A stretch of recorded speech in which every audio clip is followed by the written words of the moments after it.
నమస్తే రమగారు. నమస్తే జయ. రమగారు, కాశీ మజిలీలు కొంత గ్యాప్ ఇద్దాం అనుకున్నాం కదా. కొన్ని రోజులు పోయినాకంటే ఈలోపు ఎవరికైనా బుక్స్ దొరికితే కనుక చదువుకోండి అనే ఒక ఆలోచనలో అనుకున్నాము. మరి కొత్త సిరీస్ ఏదైనా స్టార్ట్ చేద్దాం రమగారు. ఎక్కువగా కాకుండా కొన్ని కథలు, కొంచెం తక్కువ కథలు ఉండేలాగా, తక్కువ భాగాలు ఉండేలాగా. సరే, అంటే మనకి మహాభారతంలో అంతర్గతంగా ఉన్నది అని చెప్పుకోవచ్చు ఓ కథ. నేను చెప్పబోయేది ఇది ఋగ్వేదంలో ఉందని చెప్తారు. ఋగ్వేదంలో ఊర్వశీ పురూరవ సంవాద సూక్తం అనే ఒక భాగం ఉంది. వాళ్ళిద్దరూ డిస్కషన్ పెట్టుకున్న ఒక సంవాద సూక్తం, దాని పేరు ఉందంటారు. అయితే కథ చాలా బాగుంటుంది, వెరీ ఇంట్రెస్టింగ్ లవ్ స్టోరీగానే చెప్పాలి. అయితే ఇది ఇంచుమించుగా మనకి నలదమయంతుల కథ లాంటి టర్న్స్ తీసుకుంటుంది. మనుషులు, వ్యక్తులు ఏ సమస్యనైనా ఎట్లా జయించగలుగుతారు, ఎలాంటి వాడైనా తన మీదకి ఏదైనా సమస్య వస్తే ఓపికగా ధర్మాన్ని విడవకుండా సహనంతో ఉన్నవాడు ఎట్లా జయిస్తాడు అని చెప్పడానికి మనకి మహాభారత మన పురాణాల్లో హరిశ్చంద్రుడి కథ, తర్వాత ఏమో నలుడి కథ, అట్లా ఈయన కథ కూడా ఓపికగా ఉన్నవాళ్ళు ఎట్లా గెలుస్తారు అనేది పురూరవుడి కథ. చాలా ఇంట్రెస్టింగ్గా ఉంటుంది. రకరకాల ఇవి వస్తాయన్నమాట, కొత్త కొత్త ఎలిమెంట్స్, విచిత్రంగా కూడా అనిపిస్తుంది కొంత. ఓకే. పూర్వం వైవస్వత మనువు, వైవస్వత మను అంటే వివస్వతుడు, అంటే సూర్యుని కుమారుడు యొక్క కుమారుడు. సూర్యుని కుమారుడు వివస్వతుడు, వివస్వతుని కుమారుడు వైవస్వతుడు అంటారు. వైవస్వత మనువు ఆయన ఏంటంటే భూలోకంలో చాలా గొప్పగా రాజ్యం చేసేట. ఆయన ఎంత ధర్మాత్ముడు, ఎంత పుణ్యకీర్తో, ఎంత అత్యద్భుతమైన రాజు. వివాహితుడు, కానీ ఆయనకి సంతానం కలగలేదు. చాలా కాలం సంతానం కోసం ప్రయత్నం చేసి చేయగా చివరికి ఆయనకి బ్రహ్మదేవుడు దగ్గరికి ప్రార్థించాడు. కులగురువుని ప్రార్థించమన్నారు. కులగురువు వీళ్ళకి వశిష్ఠుడు.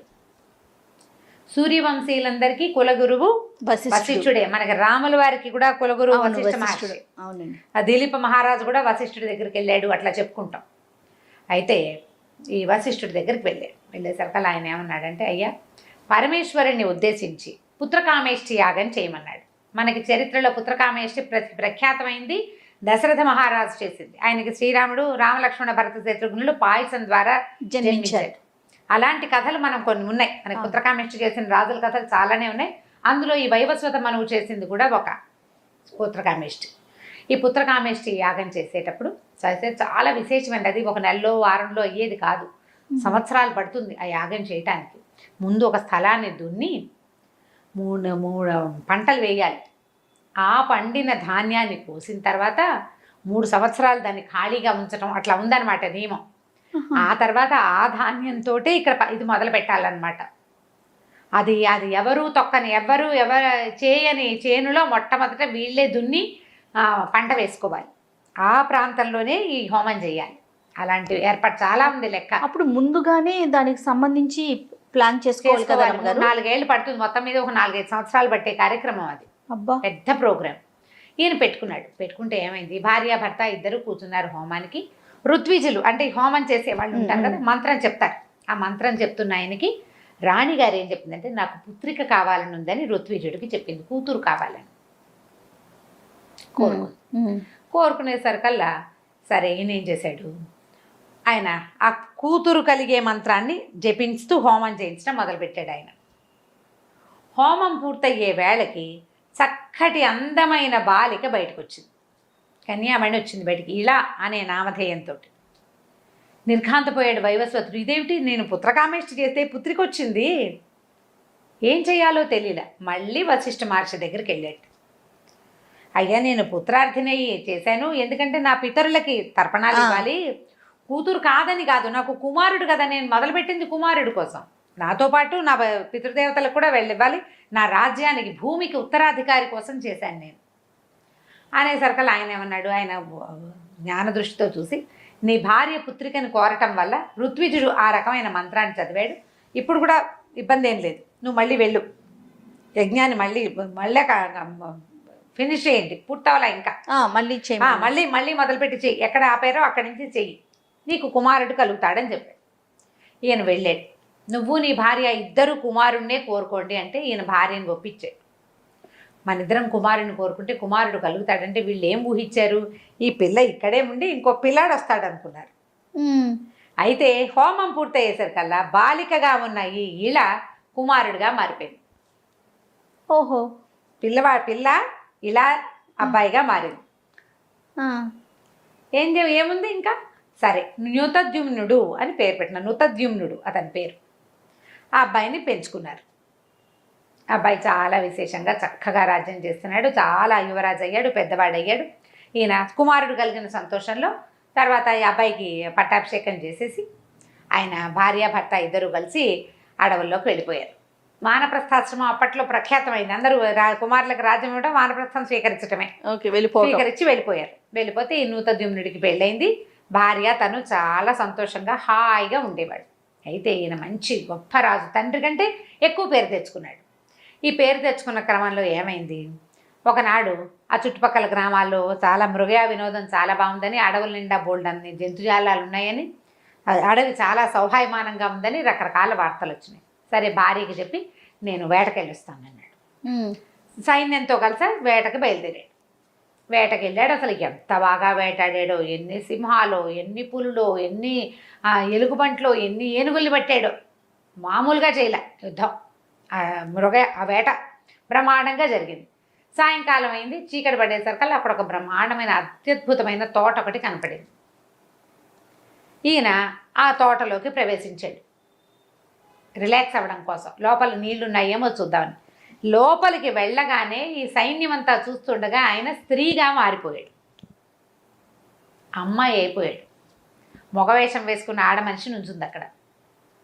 ఆయనకి లోపలికి నడిచి వెళ్ళిపోయాడు. మిగిలిన వాళ్ళంతా నిర్ఘాంతపోయి చూస్తున్నారు. లోపలికి వెళ్ళిన తర్వాత ఆయన అక్కడ ఉన్న సరోవరంలో తన ప్రతిబింబం చూస్తున్నాడు. తను స్త్రీగా మారిపోయినట్టు ఆయనకి తెలిసిపోయింది. వెనక్కి వచ్చినా ఏ ప్రయోజనము లేకుండా పోయింది. సైన్యం అంతా చూసింది ఈయన ఇట్లా మారిపోవటం. ఓహో. అందరూ పరిగెత్తుకుంటూ పోయారు. ఇప్పుడు ఈ ఆడవేషంతో బయటికి ఏం వెళ్తాడు రాజు? స్త్రీ శరీరంతో సిగ్గుపడి లోపలే ఉండిపోయాడు ఆ తోటలోనే, అడవిలోనే. వీళ్ళంతా పరిగెత్తుకుంటూ వెళ్ళి రాణికి చెప్పారు, మహారాణి రాజుగారు ఒక తోటలోకి ప్రవేశించారు, చాలా అత్యద్భుతమైన వనంగా ఉంది, అందులోకి ప్రవేశించగానే స్త్రీగా ఆయనతో కొంతమంది వెళ్ళారు, వాళ్ళందరూ ఆడవాళ్ళు అయిపోయారు. ఓహో. లోపలతో కొద్దిగా అంగరక్షకులు వాళ్ళు వెళ్తారు కదా. రాజు స్త్రీగా మారిపోయాడు అనగానే ఆవిడ వలవలా ఏడ్చింది. ఇదేమిటి, ఇది ఎక్కడా లేని విడ్డూరం ఎలాగైపోయింది అని ఈవిడ ఏడ్చి వశిష్ఠ మహర్షి దగ్గరికి పరిగెత్తింది. అయ్యా ఏం చేయాలి, ఇట్లా అయిపోయింది, ఏం జరిగింది? ఆయన జ్ఞాన దృష్టితో చూసి ఏం చెప్పాడంటే, అది కుమారవనం. పార్వతీదేవి అక్కడ స్నానానికి వస్తుంది. ఆవిడకి ఒక మాట కోపం వచ్చి కుమారవనంలోకి ఏ మగవాడు ప్రవేశించినా వాడు స్త్రీగా మారిపోతాడని శపించింది. అంబికా శాపగ్రస్తమైనటువంటి వనం అది. ఆ కుమారవనంలోకి ఏ మగవాడు వెళ్ళినా వాడు ఆడదిగా మారిపోవాల్సిందే, వేరే దారి లేదు వాడికి, ఇంకా లేదు, తరుణోపాయం లేదు వాడి జీవితానికి, ఇంకంతే సంగతులు. కానీ వశిష్ఠుడు ఏం చెప్పాడంటే, నీ భర్తకి మాత్రం తరుణోపాయం ఉంది, తారణోపాయం ఉంది, దీని నుంచి తప్పించుకోగలడు, సమయం పడుతుంది.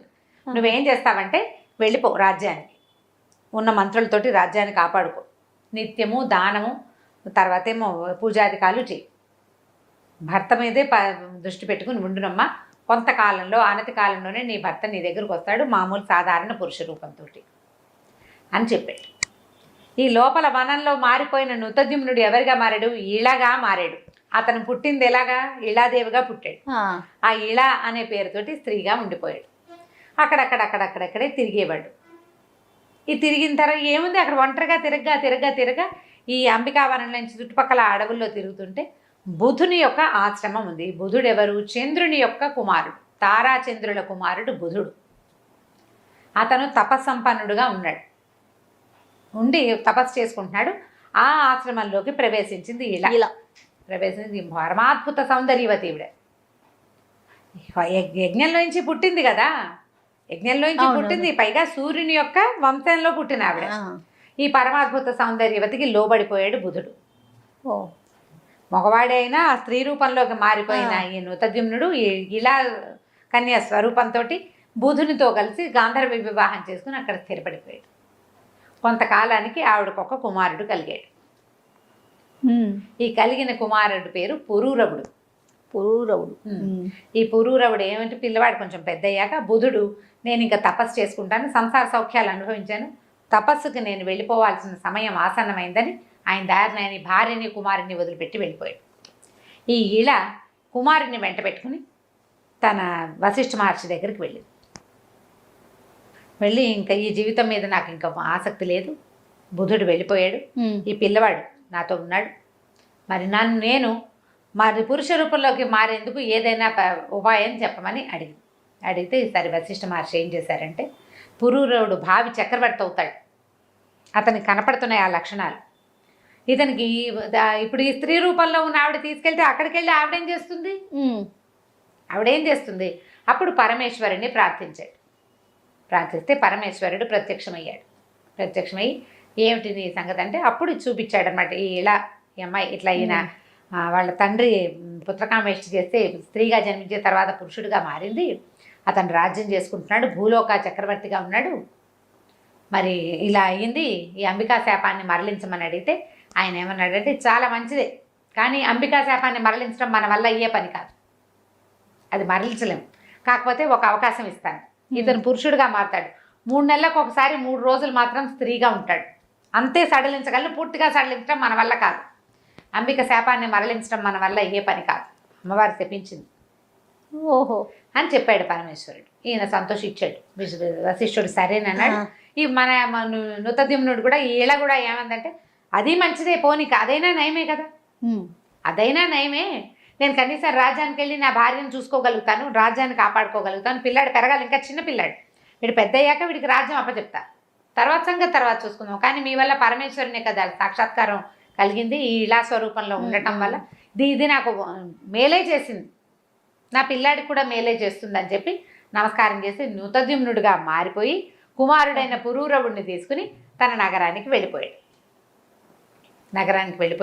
భార్య సంతోషించింది, ప్రజలంతా సంతోషించారు. ఈ రహస్యంగానే వాళ్ళ మధ్య ఉండిపోయింది. తర్వాత ఆయనకు 4 కుమారులు కలిగారు. ఈ పురూరవుడు పెద్ద కుమారుడుగానే చెలామణి అయ్యాడు, జ్యేష్ఠుడిదే కదా రాజు యొక్క కుమారుడు. పురూరవుడు రాజు అయ్యాడు. పురూరవుడు రాజు అవటం, చిన్న రాజు అవటం మామూలు ఏదో సుమారుగా అవటం కాదు, బ్రహ్మాండమైన చక్రవర్తి అయ్యాడు, చాలా అత్యద్భుతమైన గుణాలు కలిగినవాడు. ముందు పుట్టకే అతను ఈ బుధుని ఆశ్రమంలో ఇక్కడ పుట్టడం వల్ల అతను ముందు నుంచి తపశ్చర్య మీద చాలా ఆసక్తి ఉంది, తపస్సు చేసుకోవటం మీద. చక్రవర్తిగా ఉన్నప్పటికీ చాలా ధర్మపరుడుగాను, తపస్సంపన్నుడుగాను, దైవభక్తి పరాయణుడుగాను ఉన్నాడు. అయితే ఆ కాలంలో ఏమైందట, స్వర్గంలో ఒక కథ జరిగింది. ఏమంట అది, ఒకసారి స్వర్గంలో చాలా పెద్ద సభ జరిగినప్పుడు రంభ, ఊరసి, మేనకా, తిలోత్తమ వీళ్ళంతా నాట్యాలు చేస్తూ ఉన్నారు. అక్కడికి అగస్త్య మహర్షి వచ్చేసరికల్లా అందరూ ఆయనకు దండం పెట్టారు. ఊర్వశి పెద్దగా దండం పెట్టుకోలేదు, ఆయన్ని పెద్ద పాటించలే. ఎందుకంటే ఊర్వశి ఎవరి నుంచి పుట్టింది, నారాయణుని తొడ నుంచి పుట్టింది. ఆవిడ వీళ్ళలాగా మామూలుగా పుట్ల, పాలకడల్లో నుంచి రాలేదు ఆవిడ. రంభాది అప్సరోగణం అంతా పాలకడల్లో నుంచి వచ్చింది, లక్ష్మీదేవి వెనకాల వచ్చారు అప్సరసలు. కానీ ఊర్వశి మాత్రం వాళ్ళ అప్సరసలని జయించడానికి నారాయణుడి తొడ నుంచి, ఆయన తొడ మీద కొట్టుకున్నాడు, ఊరువులో నుంచి జన్మించింది. దాంతో కొంత అహంభావం ఉందన్నమాట. ఆమె నమస్కరించకపోయేసరికల్లా అగస్త్యుడు అన్నాడు, తలపొగరు అరిషడ్వర్గము ఉండవలసింది మానవులకి, నువ్వు మానవకాంతవి కాదు, భగవంతుని తోడ నుంచి జన్మించిన అప్సరసవి, వినయం ఉండద్దు నీకు, వినయం లేదు, మానవులకు ఉండేటువంటి అరిషడ్వర్గము నిన్ను బాధిస్తుంది, మానవకాంత వైపు, మానవునికి భారీగా ఉంటే కానీ నీకు ఈ లక్షణం పోదని శపించాడు. శపించేసరికల్లా మరి ఋషి శాపం ఎలా అంటే, విష్ణుమూర్తి చక్రాన్ని తప్పించుకోవచ్చు, శివుడు త్రిశూలం నుంచి తప్పించుకోవచ్చు, ఋషి శాపం నుంచి దేవతలు కూడా తప్పించుకోలేరు. విష్ణువు శివుడే తప్పించుకోలేకపోయారు కదా, ఇంకా వీళ్ళేముంది, ఈవిడ ఇంకేం చేస్తుంది, భూలోకానికి ప్రయాణమైంది. ఎవరో ఒకళ్ళ మనిషితో గడపాలి ఆవిడ శాపం ప్రకారం. నారదుడు కనిపించి నారదుడు ఏమన్నాడంటే, వారా వీరా ఎందుకు వెళ్తావమ్మా, పురూరవ చక్రవర్తి మహాద్భుతమైన వాడు, రూపజిత మన్మధుడు, ఆయన చూస్తే మన్మధుడు కూడా కళ్ళు మూసుకోవాల్సిందే, అంత అందంగా ఉంటాడు, అక్కడికి వెళ్ళు, చక్రవర్తి భార్యగా చలామణి అవుతావు, జీవితం కూడా అత్యద్భుతంగా ఉంటుంది. మామూలు మానవుడు రకరకాల భావోద్వేగాలున్న మానవులు కాకుండా ఇట్లా అత్యద్భుతమైన వ్యక్తిత్వం కలిగిన వాడు, చాలా గొప్ప ప్రతిభావంతుడు, పైగా విపరీతమైన జన్మ ఉన్నవాడు, సాధారణంగా మనుషులందరిలాగా పుట్టినవాడు కాదు, అపురూపమైన జన్మ, అతని దగ్గరికి వెళ్ళమని చెప్పాడు. చెప్పేసరికల్లా ఈవిడేం చేసింది, ఈ పురూరవ చక్రవర్తి వ్యాహ్యాళికి వెళ్తే ఆయనకి వివాహం కాలే అప్పటికి, చిన్నవాడే. వ్యాహ్యాళికి తోటలోకి వెళ్తే ఆ తోటలోకి ప్రత్యక్షమైంది.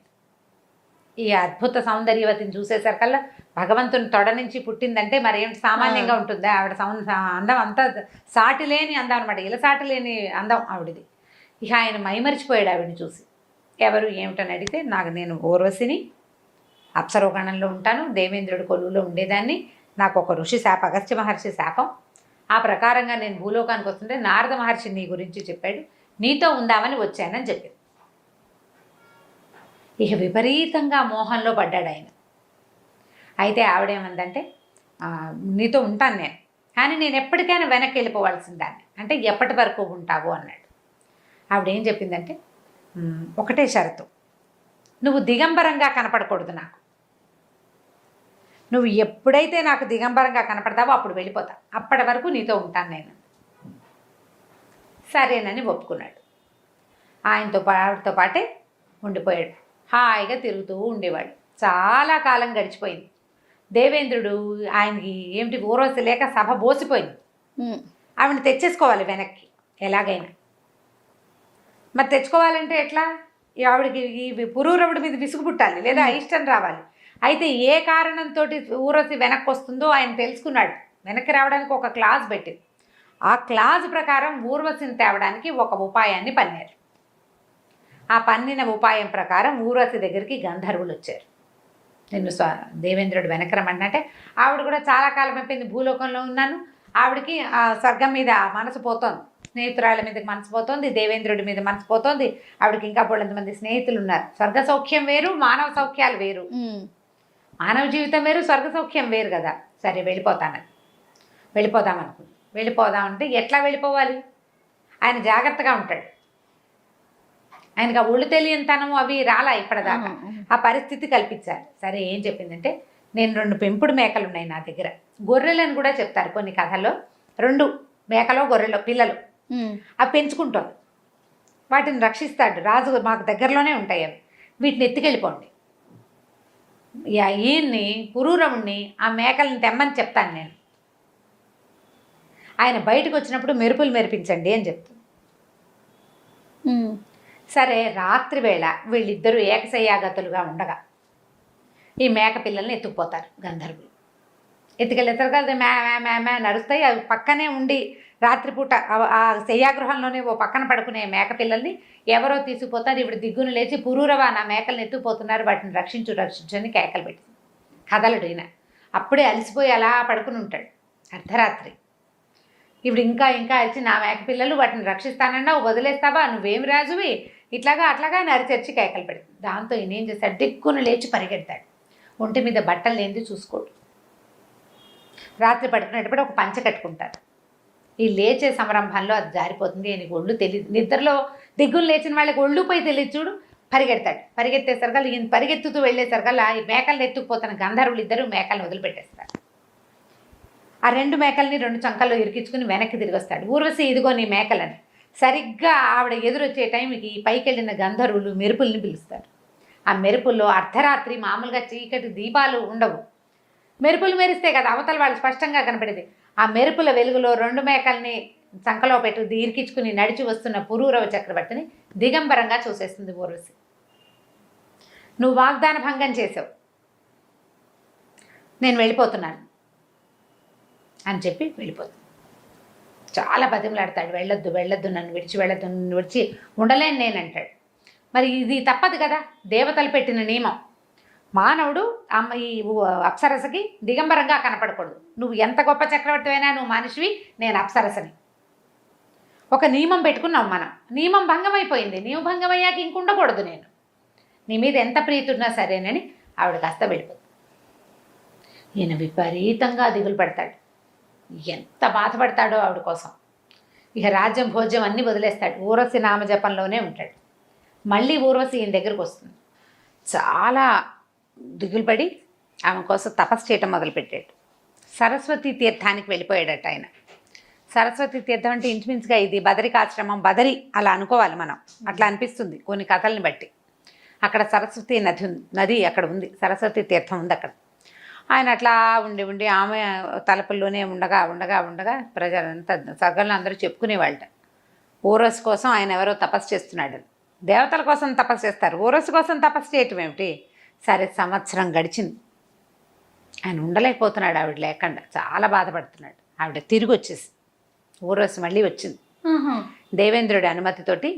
ఆవిడ గమనించి వచ్చింది. వచ్చి సరే ఇంకేం చెప్పిందంటే, ఆయనతో పాటు ఉంటాను కొంతకాలమే, నేను నీతో ఉండగలనని అలా కలిసి ఉన్నది కొంతకాలం. 4 కుమారులు పుట్టారు ఆవిడికి. మానవుని వల్ల 4 కుమారులను కన్నది. 4 కుమారులని ఆయనకు అప్పచెప్పి, నేను ఇక్కడ ఉండదగిన దాన్ని కాను, మత్స్యలోకంలో అప్సరసలు ఉండలేరు, కొంతకాలమేనని వెళ్ళిపోయింది. అయితే ఆవిడ వెళ్ళిపోతుంటే ఆయన దిగులు పడ్డాడు, వద్దు వెళ్ళబాక, కొంత ఆయన మనసు తీరేదాకా ఉందాం, ఆయన మనసు తీరే మనసుగా లేదు. ఆవిడ వెళ్ళిపోతూ ఏమందంటే, నువ్వు నన్ను చూడాలంటే, నువ్వు నన్ను మళ్ళీ కలుసుకోవాలంటే రూపవత గంధర్వులు అనే వాళ్ళని, రూపవతులు గంధర్వులు, రూపవతి గంధర్వులు అనేది ఒక జాతి కాబోలు, వాళ్ళని ప్రార్థించు, వాళ్ళని జపించు, వాళ్ళతో ఒక మంత్రం చెప్పింది, వాళ్ళు నీకు ప్రత్యక్షం అవుతారు, వాళ్ళు నన్ను నీ దగ్గరికి తీసుకొస్తారు, వాళ్ళ వల్ల నన్ను సాధించగలుగుతావు నువ్వని చెప్పి వెళ్ళిపోయింది. ఈ కుమారులు 4 ఉంచుకున్నాడు ఈయన. అయితే కొంతకాలానికి మళ్ళీ ఊళ్ళో ఉండలే, ప్రతిష్టానపురం ఈయన రాజ్యం, ఆయన దేశం అది, ప్రతిష్టానపురంలో ఉండేవాడు. మళ్ళీ వచ్చేసాడు. వచ్చి సరస్వతి తీర్థం దగ్గర మళ్ళీ తపస్సు చేశాడు. చేస్తే రూపవతి గంధర్వులు వచ్చారు, కానీ ఊర్వశి రాల. వాళ్ళ వెనకాల ఆవిడ కూడా వస్తుంది అనుకున్నాడు. రాకుండా వాళ్ళు ఏం చేశారంటే, ఒక అగ్నిని రగిల్చి ఇచ్చారు, పవిత్ర అగ్నిని. ఈ అగ్ని ద్వారా నీ మనసు తీరుతుందని చెప్పారు. ఆ అగ్నిని ధ్యానించినా కూడా ఈయన పని అవ్వాలి, ఈయనకు ఊర్వశి రాల, ఆయనకు విసుగు పుట్టింది. ఇంకా ఈ అగ్నిని ఒక పవిత్రమైన ప్రదేశంలో నిక్షేపించి వెనక్కి వెళ్ళిపోయాడు. ఇంకా ఆవిడ ఊర్వశి లేకుండా ఉండటం, ఆ కుమారులను చూసుకుంటూ రాజ్యం చూసుకుంటూ ఉన్నాడు, అలవాటు పడ్డాడు. క్రమంగా ఏమైందంటే, ఆ కాలంలో అంటే ఈయనకు ఈ వ్యవహారాన్ని జరుగుతుండగానే ఇంకొక వ్యవహారం జరిగింది. విశాల నగరం అని ఒక రాజ్యం. ఈ విశాల నగరానికి సోమదత్తుడు అని ఒక ప్రభు ఉండేవాడు. ఆయనకి చాలా కాలం సంతానం కలగల. ఇక సంతానం లేదు, నా వెనకాల రాజ్యానికి ప్రతి రాజుకి ఇదే ప్రశ్న, సంతానం లేకపోతే రాజ్యం ఎవరు చేస్తారు? ఎవరో ఒకళ్ళు ప్రజలు రాజ్యం తీసుకునే కాలం కాదు అది, ఎవడో ఒకటికి రాజ్యం ఇచ్చేసే కాలం కూడా కాదు. ఆయన తన భార్య ద్వితీయుడుగా భార్యతో పాటుగా వెళ్ళిపోయాడు బయటికి. ఏంటి, నేను మునుల్ని ఋషుల్ని ప్రార్థిస్తాను, ఋష్యాశ్రమాలకి వాటికి వెళ్తానని తన మంత్రులకి పురోహితులకి ఈ రాజ్యాన్ని అప్పచెప్పాడు. సంతానాన్ని సాధించాకే మళ్ళీ నేను నగర ప్రవేశం చేస్తానన్నాడు. సరే, బయలుదేరి వెళ్ళాడు. ఆయన ఎన్నో క్షేత్రాలు తీర్థాలన్నీ భార్యతో కలిసి కొద్దిపాటి సైనికులతోటి చిన్న పరివారంతో వెళ్ళాడనమాట. వెళ్ళి ఎన్నో ఋష్యాశ్రమాలు చూశాడు, యాత్రాస్థలాలు తీర్థస్థలాలు ఎన్నో దర్శించగా ఒక చోట కొంతమంది మునుల తాలూకు సమూహంలో వాళ్ళని కలుసుకున్నాడు. అప్పుడు ఇట్లా నాకు సంతానం లేదంటే వాళ్ళు ఏం చేశారంటే, స్వల్పంగా పుత్రకామేష్టి లాంటి ఒక యాగాన్ని చేసి అందులో దాని ప్రసాదంగా ఒక పాయసాన్ని ఈయనకిచ్చారు.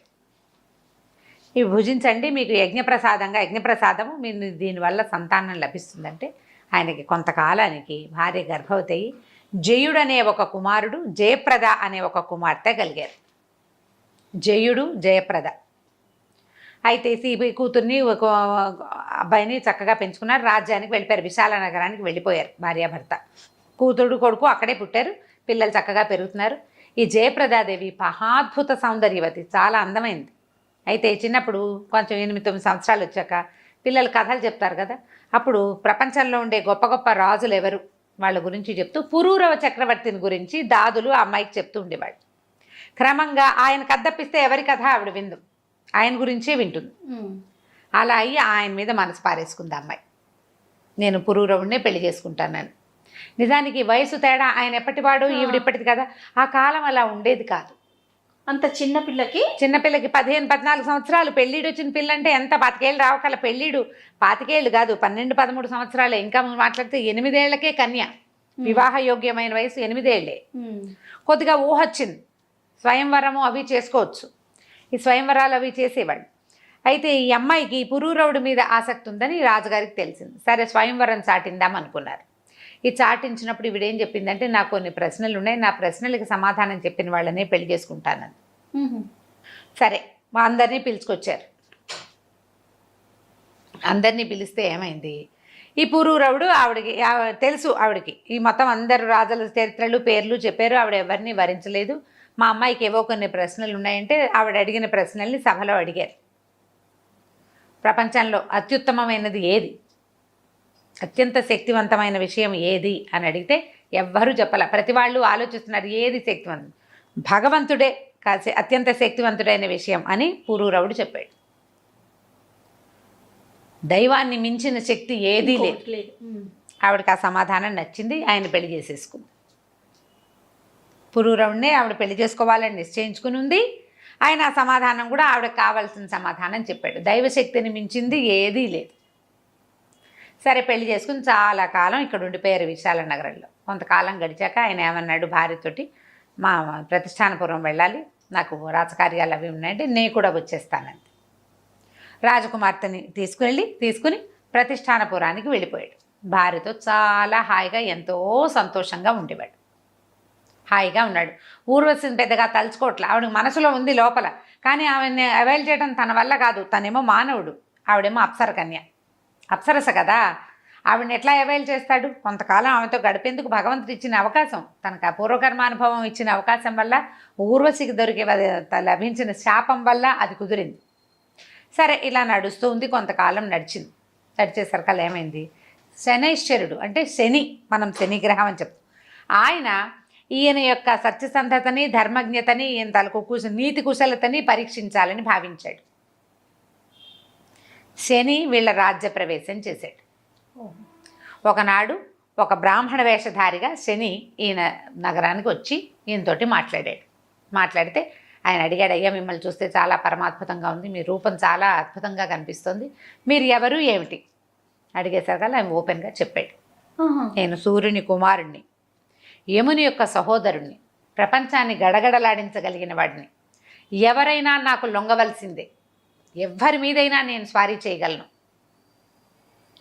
ఇప్పటిదాకా నీకు నాతోటి నా స్వారీ చేయించుకునే అవకాశం రాలేదు, నిన్ను పట్టుకోవడానికే వచ్చాను నేను అంటే ఈయన ఏమన్నాడు, అయ్యా ఎంత వారికైనా తప్పదు కదా, మానవ మాత్రుణ్ణి నేనెంత, భగవంతుడికే తప్పలేదు, భగవంతుడికే తప్పలా, నేనేముంది నాదేముంది మానవుణ్ణి, మీ ఇష్టం అన్నాడు. అయితే నువ్వు చెప్పు, వృద్ధాప్యంలో పట్టుకోమంటావా, యవ్వనంలో పట్టుకోమంటావా, నువ్వు ఎప్పుడు పట్టుకోమంటే అప్పుడు పట్టుకుంటావు, నీ యొక్క చరిత్ర వల్ల నువ్వు ఇంత గొప్పవైన వాడివి, చాలా అద్భుతంగా రాజ్యం చేస్తున్నావు, భూమిని సంతోషపెడితే రాజువి నువ్వు చెప్పమన్నాడు. అనేసరికల్ ఏమన్నాడు, వృద్ధాప్యమే ఒక శిక్ష, బాధాకరం, వృద్ధాప్యాన్ని మోయలేని వృద్ధాప్యంలో కాకుండా మోయగలిగే యవ్వనంలో మీరు నన్ను పట్టుకోండి అని చెప్పాడు. మోయగలిగే యవ్వనంలోనే నేను మీకు అవకాశం ఇస్తున్నాను, మీ ఇష్టం అని సరేనన్నాడు. శని వెళ్ళిపోయాడు. వెళ్ళి ఇతన్ని పట్టేందుకు అవకాశం కోసం చూస్తున్నాడు. చాలా విషయాల్ని ప్రేరేపించి ఏంటి, ఈ అడవుల్లోంచి రకరకాల జంతువులు వచ్చేసేవి, ఆ జంతువులను తరమడానికి వెళ్ళవలసి వచ్చేది, ఇతర రాజులు కొంతమంది యుద్ధానికి వచ్చేవాళ్ళు, ఇట్లా జరుగుతుంది. ఆయన దీనికెళ్ళి అడవికెళ్ళి జంతువులన్నింటినీ వేటాడి వచ్చేసరికల్లా శత్రు రాజు తాలూకు సేనలు దీని మీద పడిపోతూ ఉండేవి. అలా అయింది. అయితే ఒకసారి వచ్చినప్పుడు మంత్రులు వాళ్ళంతా కూడా ఆశ్చర్యపోయారు. మన మీదకి రావడం ఏంటి, సార్వభౌముడు చక్రవర్తి మీదకి సామంతరాజులు రావడం ఏంటి, వాళ్ళంతా బలం ఉన్నవాళ్ళు కాదు, ధైర్యం ఉన్నవాళ్ళు కాదు, ఏదో జరుగుతోంది ఇక్కడ. ఈయనకి పీడకలు వచ్చేవి, ఎవరికి, రాజుకి ఏదో జరగబోతోందని తెలుస్తుంది. ఆయన ఏమనుకున్నాడంటే, శని భగవంతుడైన శని నా దగ్గరకు వచ్చి నాకు చెప్పాడు, ఇది దానికి సంకేతమేమో, తల వంచుకుని భరిస్తే సరిపోతుంది, ధిక్కరించి పోరాడకూడదు, దైవశక్తిని ధిక్కరించకూడదు, దైవశక్తికి తల ఉగ్గితేనే అది మనని కరుణించి వదిలిపెడుతుంది. అందుకని ఏం చేశాడు, రాత్రి ఈ శత్రు సైన్యం రాజ్యంలోకి వచ్చేసాక భార్యకి చెప్పాడు జయప్రదాదేవి. అప్పటికి వాళ్ళకి 2 పిల్లలు ఉన్నారు, చిన్న పసిపిల్లలు, మగపిల్లలు, 2 చిన్నపిల్లలు. మన పరిస్థితులు బాగుండలేదు, ఇక్కడే ఉంటే ఇంకా అవమానపడకుండా నువ్వు నేను సెపరేట్ అవ్వకుండా మనం పిల్లల్ని తీసుకుని వెళ్ళిపోదామా అని అడిగితే ఆవిడ, నువ్వు ఎక్కడికి వెళ్తే అక్కడికి వస్తాను, నువ్వు ఎక్కడ ఉంచితే అక్కడ ఉంటా, నీతో ఉండటమే నాకు కావాలని. ఇద్దరు ఏం చేశారు, మొత్తం ఈ రాజరికపు సామాన్లన్నీ వదిలిపెట్టేశారు, మట్టి కొట్టుకుపోయిన చింకి పాతలు కట్టుకున్నారు. ఆ నిద్రపోతున్న చిన్నపిల్లలు కూడా ఈ మట్టి బట్టల్ని కట్టి చెరో సంక నా పిల్లల్ని ఇద్దరిని వేసుకుని ఎవ్వరికీ చెప్పకుండా అర్ధరాత్రి నగరం వదిలిపెట్టి బయటికి వెళ్ళిపోయారు. రాజు బయటికి వెళ్ళిపోయాడు. నగరం శత్రురాజుల పరమైంది. అసలు వాడు ఎవరినైతే వీళ్ళు శత్రువులు వచ్చి పట్టుకోవాలో అసలు ఆయన లేనే లేడు. వెతికారు, దొరకల. రాజు లేడు, భార్య లేదు, సంతానం లేదు. మంత్రులు తిరుగుబాటు చేసి గొడవ చేసి వచ్చిన సైన్యాలను బయటికి తోసేశారు. రాజు కోసం వేచి ఉన్నారు వెతుక్కుంటూ, ఎక్కడికి వెళ్ళిపోయాడు రాజు అని. ఇలా అయిపోయింది. ఈ రోడ్డు మీద పడ్డారు వీళ్ళు, అడవిలోకి వెళ్ళిపోయారు. అట్లాగే పిల్లల్ని ఎత్తుకుని ఆ మట్టి బట్టలతోటి మురికి బట్టలతోటి నడుచుకుంటూ ఎక్కడికో వెళ్ళారు. వెళ్ళగా ఏదో ఒక అడవి, ఓ గ్రామము, ఓ చెరువు, అట్లా గ్రామాల వైపుకు వెళ్తుంటే ఒక చోట చెరువు దగ్గర ఏదో చెట్టు ఉంటే చెట్టు కింద భార్యని పిల్లల్ని పడుకోబెట్టాడు. తను కూడా చెట్టు కానుకొని కూర్చుని ఉన్నాడు. ఆ దారిని పోతున్న వాళ్ళు, ఈయన ఎట్లాంటి వాడంటే మట్టి బట్టలు మురికి బట్టలు కట్టుకున్నాడు. పొడుగాటివాడు, సమున్నతమైన ఆకారం కలిగినవాడు. ఏళ్ల తరబడి కిరీటము భుజకీర్తులు ధరించి ఉన్నవాడు. ఆ కిరీటం ధరిస్తే ఇక్కడ కొంత గుర్తుపడుతుంది. అది ఎంత శోభగా కనిపిస్తుందంటే కిరీటం లేకపోయినా ఉన్నట్టుగా కనపడుతుంది.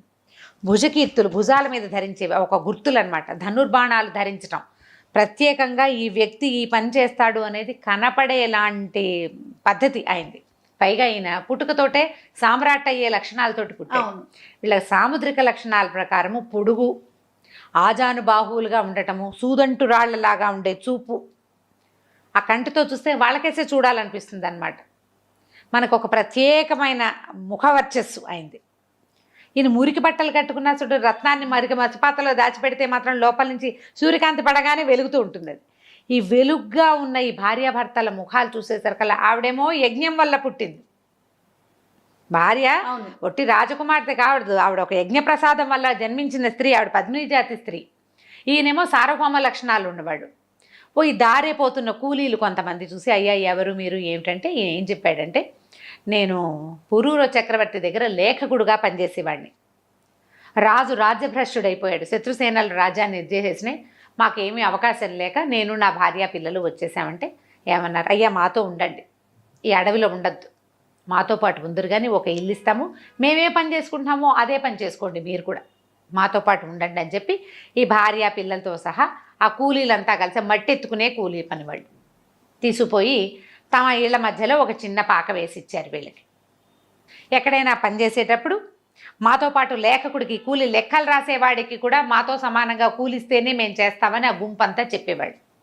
వాళ్ళు ఒక 100 మంది 50 మంది, ఈ 50 మంది గుంపుతోటి ఈ లేఖకుడు కూడా జీతం ఇచ్చేవాడు.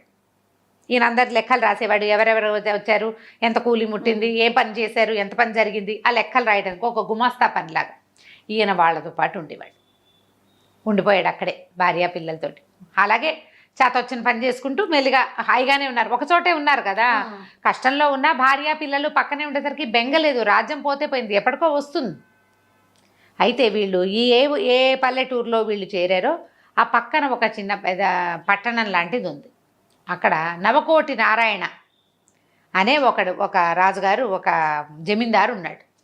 ఈయన ఏంటంటే 9 కోట్ల రూపాయలు సంపాదించేట నారాయణ అని ఆయన నవకోటి నారాయణ అనేవారు. ఆయన ఏదో పెద్ద బిల్డింగ్ కట్టే పని మొదలు పెట్టుకున్నాడు. ఆయనకి ఏంటంటే ఏదో ఇబ్బందిగా ఉండేది, ఎప్పుడు పీడకలు వచ్చేవి, ఏవో భయంగా ఉండేది. అయితే ఆయన జాతకం వాళ్ళని పిలిపించి అడిగితే వాళ్ళు ఏం చెప్పారంటే, మీరు ఈ డబ్బు సంపాదించేసరికల్లా డబ్బు వెనకాల ఎందరిదో కష్టము, నొప్పి, బాధ ఉంటుంది. ఎవడెవడు బాధపడుతూ ఆ డబ్బు మనకి ఇచ్చాడో తెలియదు. వాళ్ళందరి ఘోష మనకు ఉసురు తగిలింది అంటుంటాం చూడు మనం. ఈ ఘోష వల్ల ఇట్లాంటి ఇబ్బంది ఉంది, మీరు దాన ధర్మాదాలు చేయండి, దేవాలయాలు నిర్మించండి, ఆరామాలు నిర్మించండి అంటే ఈయన ఒక పెద్ద ఆరామ భవనం నిర్మించడానికి మొదలు పెట్టుకుంటే సరే పని చేయడానికి కూలీలు కావద్దు. ఆ కూలీలకి ఏ కూలీల గుంపులో అయితే పురూరవ చక్రవర్తి జయప్రదాదేవి చేరారో ఆ గుంపుకి కబురు చేశారు. వాళ్ళు ఏమన్నారంటే, మేము ఇంతమంది ఉన్నాం, సమూహం మేమంతా వస్తాం, పెద్ద గుంపు వాళ్ళది, మాతో పాటు ఒక లేఖకుడు ఒక ఆయన ఉన్నాడు, మాకిచ్చిన కూలీయే లేఖకుడు కూడా ఇవ్వాలి, మరి అట్లా ఇస్తామంటే వస్తామని అనేసరికి సరే ఒప్పుకున్నాడు. అంతా పోయారు అక్కడ పనికి. వీళ్ళంతా పనిచేస్తే సాయంకాలం ఏ రోజు కూలీ ఆ రోజు తెచ్చుకునేవాడు. అయితే ఇప్పుడు ఈయన అడవిలో ఎక్కడ నుంచి రాజ్యం నుంచి బయటపడ్డాడు. అడవిలో భార్య పిల్లలు హాయిగా పొద్దున్న రోజు పొద్దుటిపూట అంత ముద్ద అన్నం వండుకుంటున్నారు, తింటున్నారు, మొగుడు పెళ్ళం పక్కపక్కనే ఉన్నారు, పిల్లలు ఆడించుకుంటున్నారు, హాయిగా ఉన్నట్టే కదా. శనీశ్వరుడికి నచ్చలేదు ఇది. వీళ్ళు కొత్త ఇబ్బంది. హాయిగానే ఉన్నారు, వీళ్ళు సుఖంగానే ఉన్నారు, కొత్త ఇబ్బంది, వీళ్ళు తట్టుకోలేని ఇబ్బంది కలిగించాలి. రాజ్యం పోగొట్టడం అనేది ఒక తట్టుకోలేని ఇబ్బంది. రెండో తట్టుకోలేని ఇబ్బంది ఏమిటి, వీడికి పెళ్ళాం నుంచి సెపరేషన్ కావాలి ఈ రాజుకి. ఇది ఆలోచించాడు. ఆలోచించి ఆ నవకోటి నారాయణ బుద్ధిలోకి ప్రవేశిస్తే ఓ రోజు ఆ జరుగుతున్న ఆరామాన్ని పక్కన ఒక కట్టడం ఈయన కూడా కట్టించుకుని అక్కడే ఉన్నాడు.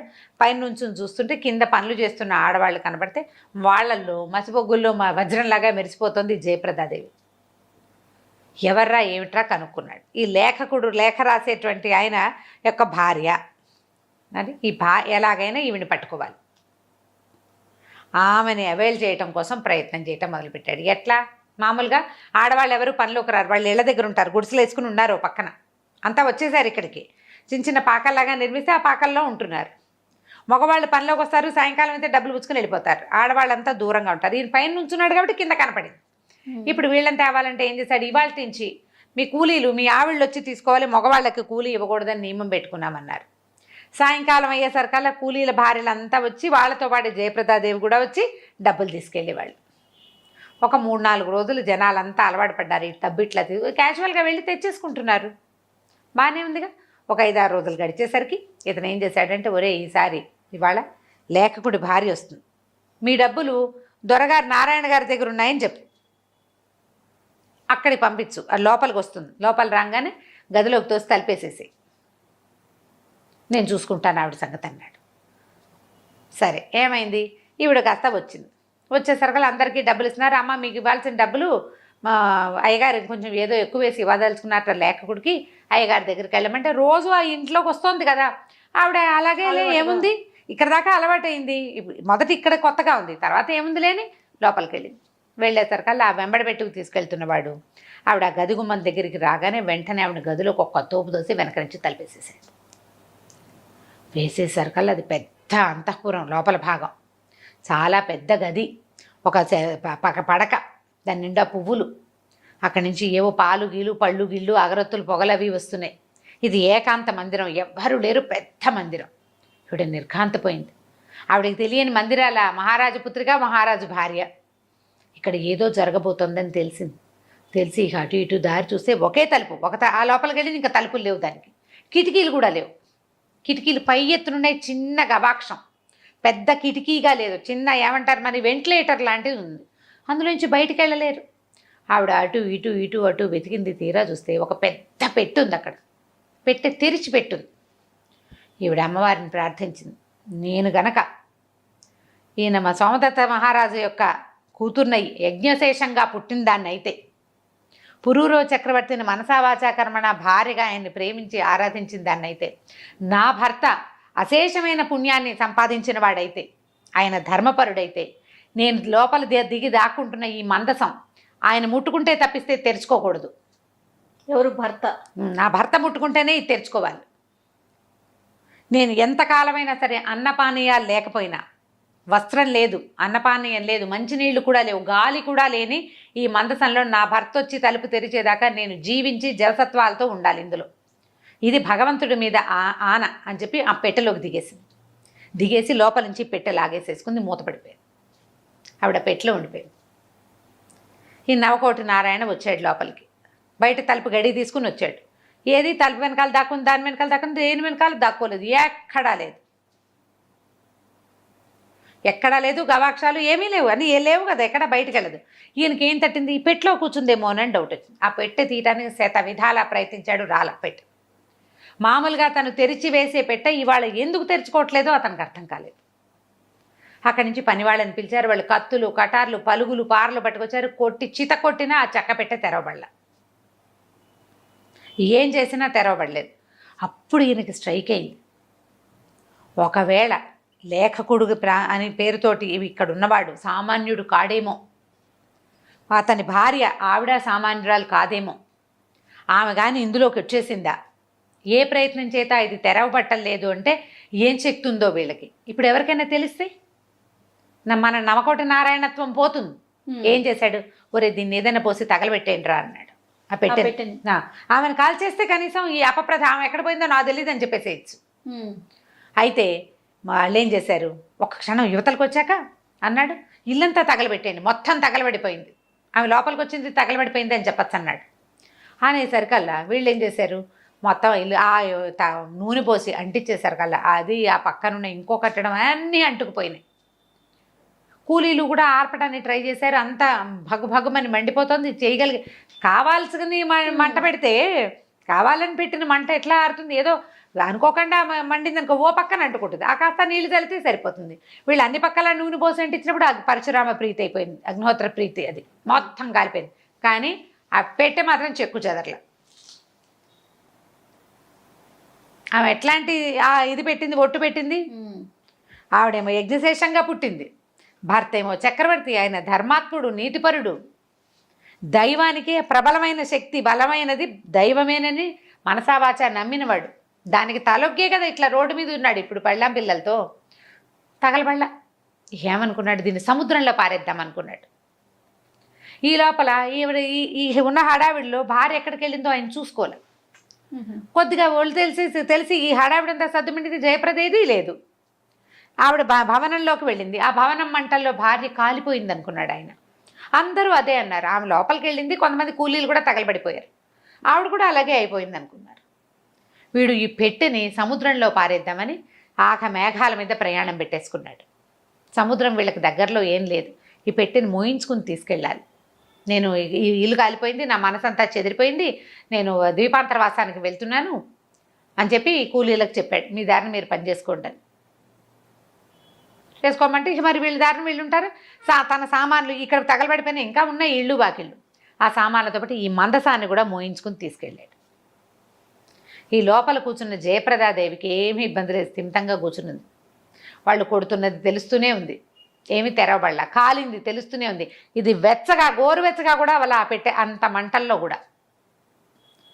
ఇప్పుడు ఈవిడికి తన సముద్రంలో పడేయడానికి తీసుకెళ్తున్నాడు అనే విషయం తెలిసిపోయి సముద్రం మీదకి ఎక్కించి దాని మీద అంటే నావ మీదకి ఎక్కించి సముద్రం మీద తోసే సమయానికి చెప్పింది నవకోటి నారాయణ, ఎందుకు వృధాగా ఈ ప్రయత్నం చేస్తావు, నా భర్త ముట్టుకుంటే కానీ ఇది తెరవబడదు,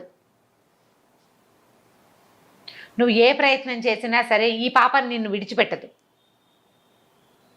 నువ్వు పగలగొట్టావు, కొట్టలేకపోయావు, కాల్చావు, తగలబెట్టలేకపోయావు, సముద్రంలోకి పడేసినా నీది నీ వెనకాలే ఉంటుంది, నీ చేసింది నిన్ను వదిలిపెట్టదు, ఈ వృధా ప్రయత్నం మానుకోమని చెప్పింది లోపల నుంచి.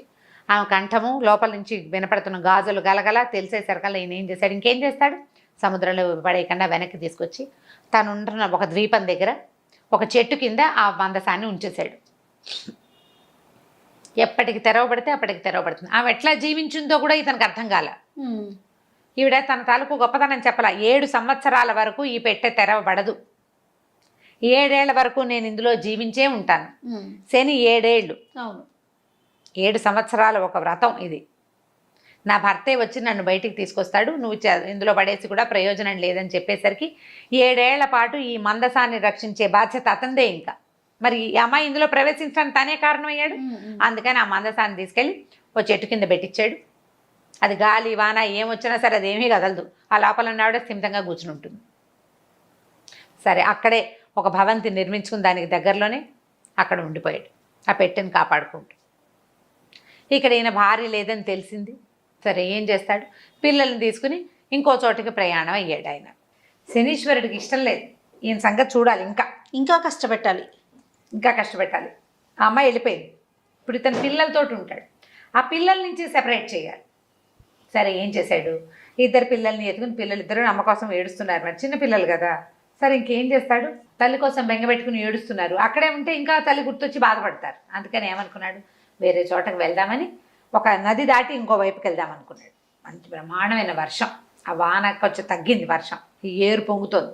ఏం చేశాడు, ఓ పిల్లాన్ని ఎత్తుకుని అటు దాటించాలి, 2 పిల్లల్ని ఎత్తుకుని దాటించలేదు, ఒకేసారి ఎట్లా వెళ్తాడు. అందుకని ఏం చేశాడు, ఓ చెట్టుకేసి ఒక పిల్లాన్ని కట్టేశాడు. కట్టేసి నాయన ఇక్కడే కూర్చో, అన్నయ్యని అక్కడ దింపొస్తానని చెప్పి ఈ పిల్లాన్ని ఇక్కడ పెట్టి ఓ పిల్లాన్ని ఎత్తుకుని తీసుకుపోయాడు. తీసుకెళ్ళి వాడిని అవతల వైపు కట్టేశాడు చెట్టుకి.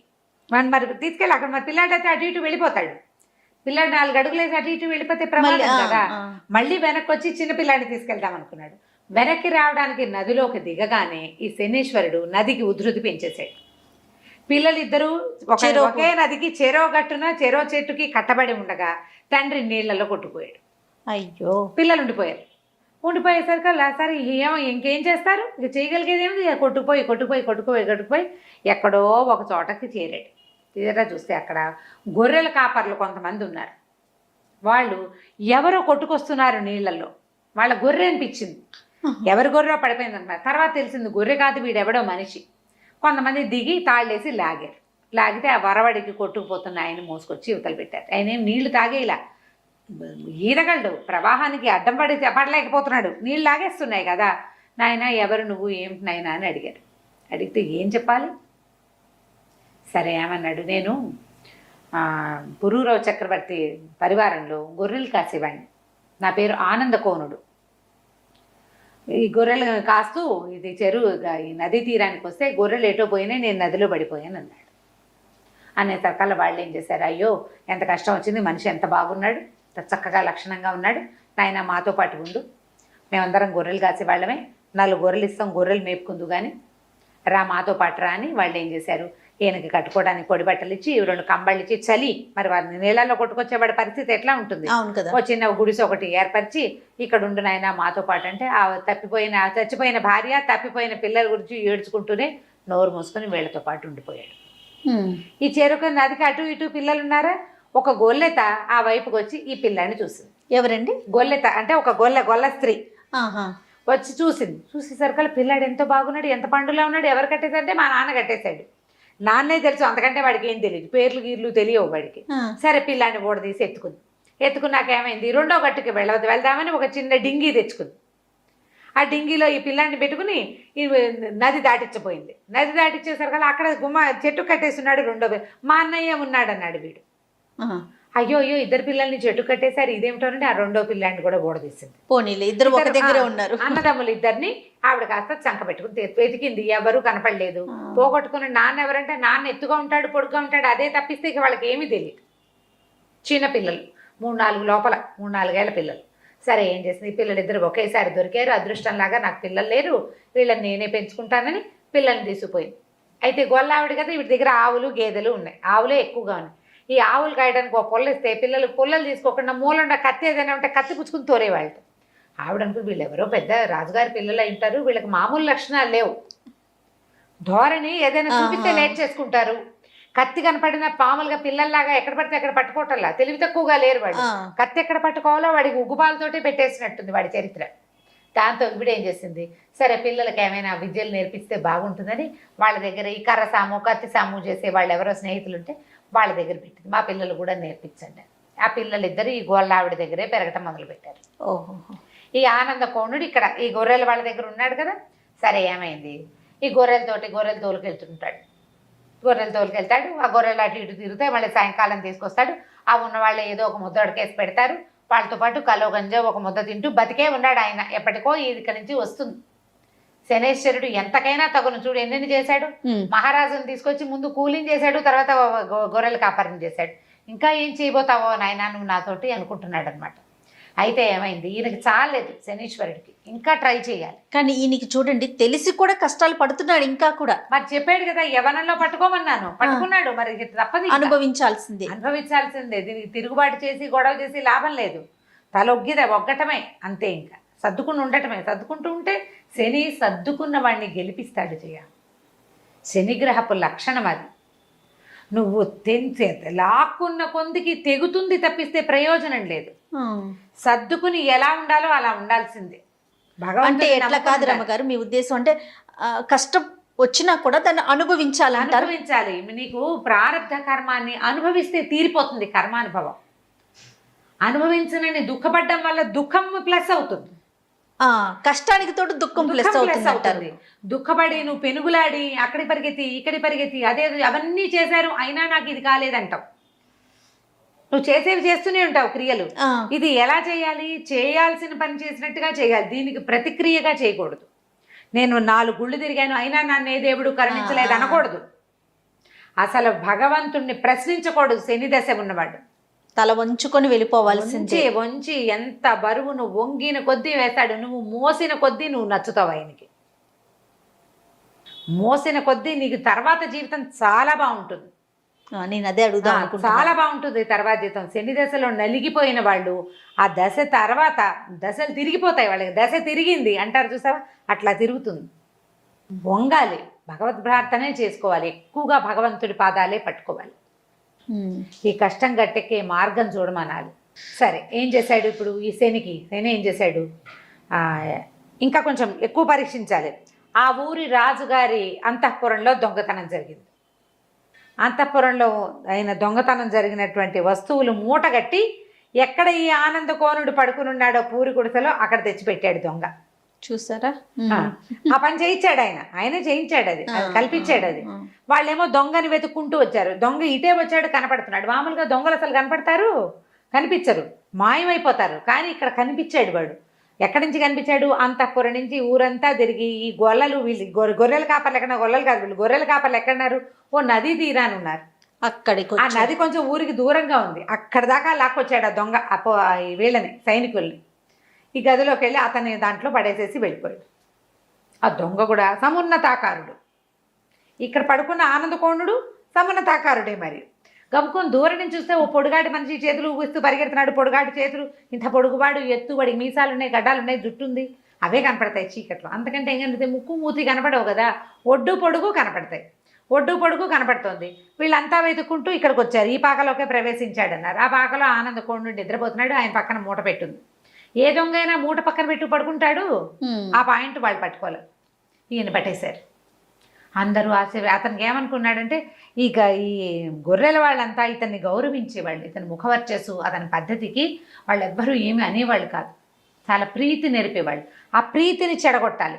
ఆ శని దశలో అట్లాగే చీత్కారాలు వస్తాయి బంధువుల నుంచి కూడా. పాపం బంధువులు, స్నేహితులు ఎవ్వరూ దగ్గరికి రానివారు. అందరితోటి విరోధం వస్తుంది. అందరూ దూరం పెడతారు. ప్రతి వాళ్ళ చీత్కారము పడాల్సి వస్తుంది. ఈయనకు అట్లా వచ్చింది పాపం. ఈ గొర్రెల వాళ్ళ ఆశ్చర్యపోయి, ఇదేంటి మంచివాడు అనుకున్నావు, ఈయన దొంగ, నిశ్శబ్దంగా ఉంటున్నాడు, ఈ పని చేశాడా అన్నారు. సైనికులు వచ్చి పట్టుకుపోయారు. రాజుగారు ఆశ్చర్యపడి, ఈయన దొంగ ఏమిటి, మనిషి చూస్తే ఇట్లా ఉన్నాడు, సార్వభౌమ లక్షణాలు ఉన్నాయి. ఆ కిరీటం పెట్టుకునే చోట, ఆ భుజకీర్తులు ఉండే చోట గుర్తులు ఎవరికి ఉంటాయి? మామూలు వాడికి ఉండవు అవి. మణుల ఒరిపిడి ఉన్న గుర్తు వేరు. ఈయన అట్లా కనపడుతున్నాడు.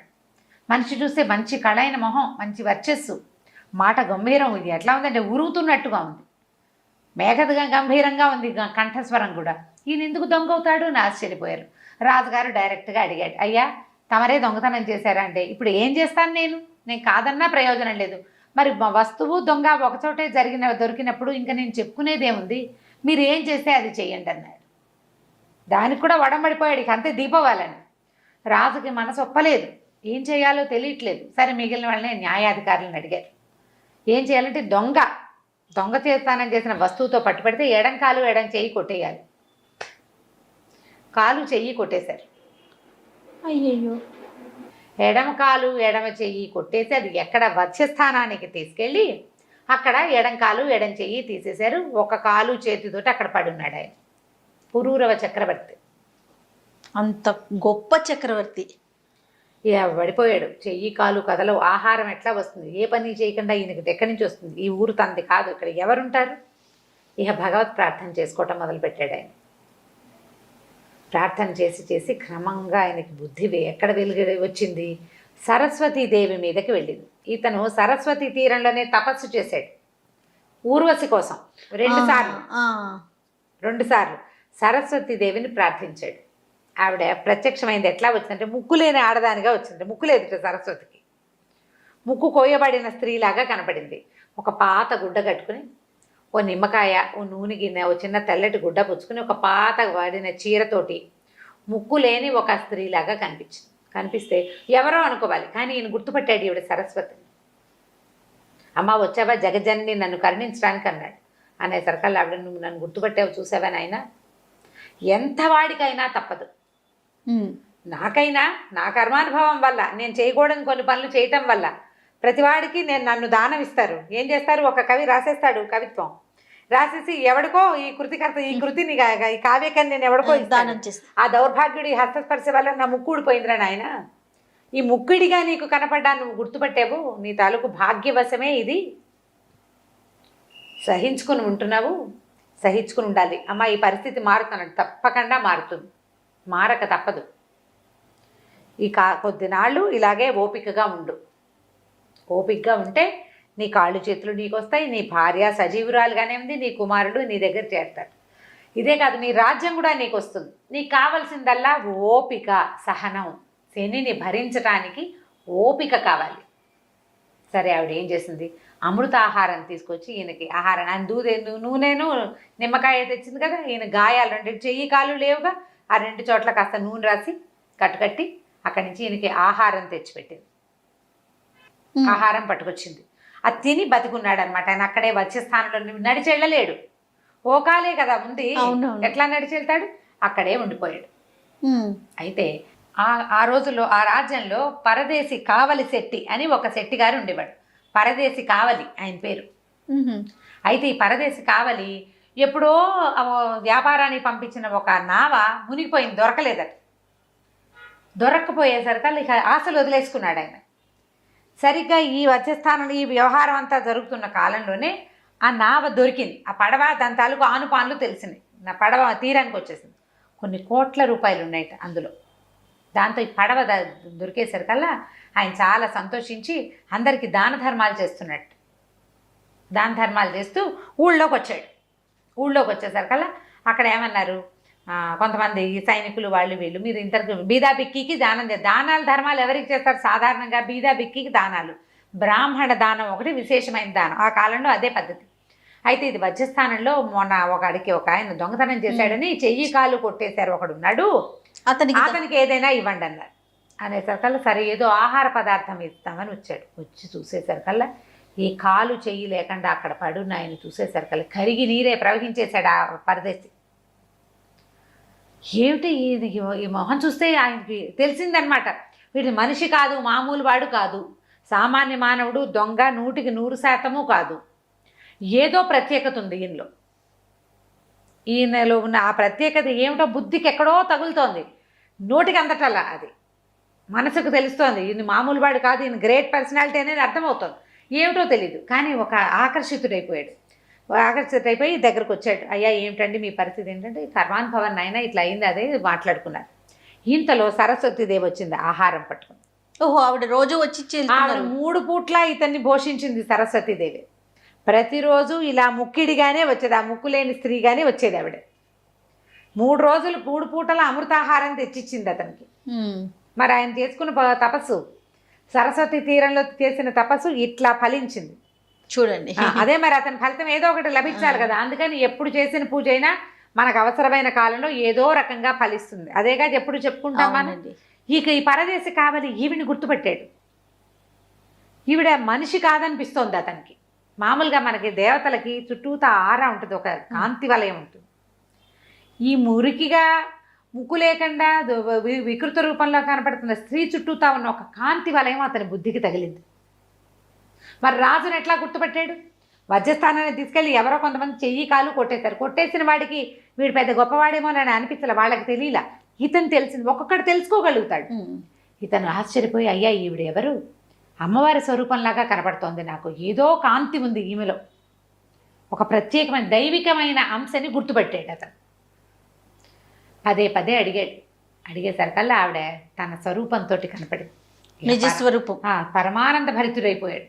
పరమానంద భరితుడైపోయి, అమ్మ ఈయన కోసం తెచ్చిన ఆహారం నాకు కూడా పెట్టవా అని అడిగాడు. ఆయనకు అన్నం పెట్టి ఈయన కూడా ఒక ముద్ద పెట్టింది. ఆ సరస్వతీదేవి పెట్టిన ఆ ముద్ద తిని ఆ పరదేశి కావాలి రోజు వచ్చి వజ్రస్థానంలోనే కూర్చునేవాడు ఈయన కోసం. ఆయనతో కబుర్లు చెప్పడానికి, ఆయన దేఖభాల్ చేయడానికి అనమాట, బాగా చూసుకోవడం కోసం ప్రతిరోజు వచ్చేసేవాడు. కొంతకాలం తర్వాత ఈయనకి బాగా గాయాలన్నీ మానిపోయిన తర్వాత ఏమన్నాడు, మా ఇంటికి వెళ్ళిపోదాం అని చెప్పి బంగారు పల్లకి తెప్పించి ఈయన అందులో కూర్చోబెట్టుకుని నీ పురూరవణ్ణి తీసుకుపోయాడు ఇంటికి. తీసుకెళ్ళిపోయి తన ఇంట్లోనే ఉంచుకోవటం మొదలుపెట్టాడు. సరే, ఈయనకి ఒక చెయ్యి లేదు, ఒక చెయ్యి ఇక్కడ దాకా లేదు కదా, మొండి చెయ్యి ముందు భాగం లేదు, పట్టుకునేది అవకాశం లేదు, కానీ కొద్దిగా ఉంది. ఈయన ఏం చేసేవాడు, ఇక్కడ కూర్చుని రోజు ఏముంది, ఇప్పుడు వీళ్ళ ఇంట్లో ఉంటున్నాడు. పరదేశి కావాలి చాలా పెద్ద బిల్డింగ్, పెద్ద తోట, హాయిగా సంగీత సాధనాలు అన్నీ ఉండేవి, పుస్తకాలు అవి చదివి వినిపించడానికి మనుషులు. ఆయన బాగా కోటీశ్వరుడు కదా, ఈయన సంగీతం పాడతాడు బ్రహ్మాండంగా. సరే, వీణలు అవి ఇవి సాధనాలు ఉన్నాయి. ఉంటే ఈయన ఏం చేసేవాడు, వీణ వాయించుకుంటూ ఉండేవాడు. ఒక చెయ్యి ఖాళీగా ఉంది, ఎడం చెయ్యి కదా నరికేశారు, కుడి చెయ్యి బాగానే ఉంది కదా, ఈ కుడి చేత్తో వీణ పెట్టేవాడు, ఈ మొండి చేత్తోటే తీగలు సవరించుకునేవాడు. అయితే ఈ రాజుగారికి ఒక కూతురుంది పుష్పాంజలి అని. ఓహో. ఆ పిల్ల మహా గొప్పగా సంగీతం పాడుతుంది. మామూలు వీణ కాదు, బ్రహ్మాండంగా వాయిస్తుంది, చాలా బాగా పాడుతుంది. ఆ అమ్మాయికి ఏమిటంటే తనని సంగీతంలో జయించేవాడిని పెళ్లి చేసుకోవాలని కోరిక. అయితే ఒకరోజు వ్యాహ్యాళికని ఒక ఉద్యానవనంలోకి వచ్చి వీణ తెప్పించుకుని అక్కడ పాట పాడుతుంటే అదే సమయానికి ఈ పరదేశి కావలి గారి తోటలోంచి వినపడుతున్న సంగీతం విన్నది. అదేం సంగీతం, అదేం వీణ, అదేం కంఠం. ఆయన పాట కూడా పాడుకునేవాడు. మరి తోచాలిగా, ఆ పాట మీద మనసు పారేసుకుంది. ఎవరు ఏమిటి కనుక్కోమంది. పరదేశి కావలి గారి తోటలోంచి వినపడుతోంది, ఎవరో కనుక్కురమ్మని పంపించింది చెలికత్తల్ని. వాళ్ళు పోయి కనుక్కుంటే అక్కడ ఏముంది, ఒక ఆయన చెయ్యి కాలు లేవు, ఆయన ఉన్నాడు, ఆయన బ్రహ్మాండంగా పాట పాడతాడు. ఈ అమ్మాయి ఆయన పాట బాగుంది, అసలు ఆ గొంతుకి వివసురాలైపోయి అతన్నే పెళ్లి చేసుకోవాలని పుట్టింది ఈ అమ్మాయికి. ఓహో. ఎవరు నన్ను గెలుస్తారో వాళ్ళని పెళ్లి చేసుకుందామని కదా ప్రతిజ్ఞ. ఈయన పాటే నన్ను గెలిచిన పాట, నన్ను కైవసం చేసుకున్న పాట ఆయనది, కాబట్టి నేను ఆయన్నే పెళ్లి చేసుకోవాలి. ఎలా పెళ్లి చేసుకుంటారు, ఆయన దొంగ, రాజశిక్ష పడినవాడు, రాజదండన తీసుకున్నవాడు, ఓ కాలు చెయ్యి లేదు. రాజకుమార్తెను పెళ్లి చేసుకుంటే రాజు అవ్వాలి, అంతేగా. ఈ ఎవరో ఎక్కడి నుంచో కొట్టుకొచ్చిన వాడు. ఈ లోపల ఏమైంది, ఈ అమ్మాయి వివాహం కోసం ఆలోచిస్తోందని తెలిసేసరికి నాన్న ఏం చేశాడు, వాళ్ళకి వీళ్ళకి కబురు చేసి స్వయంవరం ప్రకటించాడు. ఈ అమ్మాయి నిర్ఘాంతపోయింది. అయ్యో, నేను ఆ తోటలో ఉన్న కాలు చేయలేని ఆయనకి మనసు ఇచ్చాను, ఇప్పుడు ఎట్లా పెళ్లి చేసుకుంటాను. ఇక భగవత్ ప్రార్థన చేయటం మొదలుపెట్టింది. అయితే ఈ చెలికత్తలు చెప్పారు, అమ్మ నీకు ఏది రాసిందో అది జరుగుతుంది కదా, ఒకవేళ నీకు ఇట్లా అవిటివాడితోటి పెళ్ళుంటే ఆయనే వస్తాడు, అవిటివాడితో పెళ్ళి అని నీ మొహాన్ని ఉండాలి. ఎందుకంటే భగవంతుడు విధి రాసిన రాతని ఎవ్వరూ తప్పించలేరు అని ఒక చిన్న పిట్ట కథ చెప్పింది. పిట్ట కథను పక్కకు పెట్టి మెయిన్ కథ ముందు చెప్పుకుని అప్పుడు పిట్ట కథలోకి వద్దాం. ఈ మన పురూరవుడు చేయి కాలు తెగి అక్కడ ఉన్నాడు కదా, ఈయనకి పరదేశి కావలి కనిపించినప్పుడు ఉపమహర్షి అని ఒక మహర్షి ఈయన దగ్గరకు వచ్చాడు. ఆయన ఉన్న వధ్యస్థానానికి వచ్చాడు. వచ్చి ఆయన చూసి ఆయనతోటి మాట్లాడాడు. సరస్వతీదేవిని కూడా దర్శనం చేసుకున్నాడు. అయ్యా, నువ్వు మహత్తరమైన దైవబలం ఉంది నీకు, ఈ సమస్య కొంతకాలంలో తీరిపోతుంది. నీ సంతానం ఉన్నారో, నీ భార్య ఎక్కడుందో వాళ్ళని కూడా నువ్వు అనతికాలంలోనే కలుసుకుంటావు. ఏ ఓపికతో ఇంతకాలం గడిపావు అదే ఓపికతోటి ఈ కాలాన్ని కూడా గడపమని చెప్పాడు. చెప్పిన ఈ ఉపమహర్షి ఆయన అలా నదులు, సముద్రాలు, చెరువులు అని దాటుకుంటూ అట్లా తిరుగుతూ ఉంటారు కదా మహర్షులు, భూసంచారం చేస్తూ ఎక్కడైతే ఈ గొల్లెతకి దొరికారే ఇద్దరు మగపిల్లలు ఆ ప్రాంతానికి వెళ్ళాడు. వెళ్ళి అక్కడ ఈ ఆటలాడుతున్న కర్రసాము చేస్తున్న పిల్లల్ని చూశాడు. ఆయన చూసేసరికి ఈ గొల్లెత ఏం చేసింది, ఆవిడ ఈయన దగ్గరకు వచ్చి, అయ్యా మీరు మహానుభావులాగా ఉన్నారు, నాకు ఇద్దరు పిల్లలు దొరికారు, మగబిడ్డలు. ఒక చెరువుకి, ఒక నదికి అవతల ఒడ్డున ఒక పిల్లాడు, యువతల ఒడ్డున ఒక పిల్లాడు కట్టబడి ఉన్న పిల్లల్ని తీసుకొచ్చి పెంచుకున్నాను. నా దగ్గర శక్తియుక్తులకి వంచన లేకుండా పనిచేస్తా, పిల్లలకి వీరోచితమైన విద్యలు నేర్పించండి అని అడిగింది. అప్పుడు ఆయన ఏం చెప్పాడంటే, అమ్మ ఈ పిల్లలు సామాన్యమైన వాళ్ళు కాదు, వీళ్ళు సామ్రాట్ యొక్క సంతానం, భవిష్యత్తు రాజులు కాగలిగే వాళ్ళు, తప్పకుండా వీళ్ళకి ఉపనయనాది ఇవి చేయాలి, జాతకర్మలు అవి సరిగ్గా జరగాలి. ముందు పేర్లు అవి తండ్రులు పెట్టుకున్నారు, తల్లిదండ్రి, ఇప్పుడు చేయవలసిన క్రియలు సరిగ్గా చేసి విద్యాభ్యాసం సరిగ్గా చేయించాలి అని చెప్పాడు. చెప్తే ఏం చేసింది, ఆ గోళ్ళ ఆవిడ తన సంపాదన అంతా ఊడ్చి పట్టుకొచ్చి ఈయన చేతిలో పెట్టింది. ఆయన చక్కటి యజ్ఞం చేసి పిల్లలిద్దరికీ ఉపనయనం చేశాడు. చేసిన తర్వాత వాళ్ళకి విద్యాభ్యాసం మొదలుపెట్టి ఎన్ని రకాలో విద్యలు నేర్పించాడు పిల్లలకి. నేర్పించి పిల్లలకి చక్రవర్తుల గురించి చెప్పాడు. ఒకసారి సిభి దధిచి ఇట్లా చాలా గొప్ప గొప్ప చక్రవర్తులు ఉన్నారు. ఈ కాలంలో గొప్ప చక్రవర్తి పురూరవుడు. ఆ పురూరవుడు ఎంత గొప్పవాడంటే, సేనేశ్వరుడు తనంతటా తను వచ్చి నిన్ను పట్టుకుంటానంటే యవనంలోనే పట్టుకుంటానని ఆయనకి ఒప్పుకున్నాడు. ఆ ఒప్పుకున్న ప్రకారం ఆయన తన భార్యను కోల్పోయాడు, సంతానాన్ని చెరువులో కొట్టుకుపడి నదిలో పడి కొట్టుకుపోయి పిల్లలిద్దరికీ కాకుండా పోయాడు. ఇప్పుడు దొంగతనం ఆపాదించబడి చెయ్యి కాలు పోగొట్టుకుని ఒక దుర్భరమైన జీవితాన్ని అనుభవిస్తున్నాడు. అని చెప్పేసరికి ఆ పిల్లలకి ఆ కథ వింటుంటే, ఎవరి కథ అయినా వింటుంటే మనకు దుఃఖం వస్తుంది. దుఃఖపడి బాగా బాధపడి ఏడ్చారట పిల్లలిద్దరు. ఏడ్చి శనీశ్వరుడు అంత దుర్మార్గుడా? శని దేవుళ్లలో ఒకడు కదా, సూర్యదేవుని స్వయంగా సూర్యుని కుమారుడు. తండ్రి పిల్లగా ప్రపంచానికి మేలు చేసినట్టుగా శనీశ్వరుడు ఎందుకు చేయడు మేలు అంటే, ఈయన ఏం చెప్పాడంటే, ఇది మేలు కాదని అనుకోకూడదు, ఇది కూడా మేలే. ఈయన ప్రజ్ఞని ప్రపంచానికి చాటి చెప్పటమే.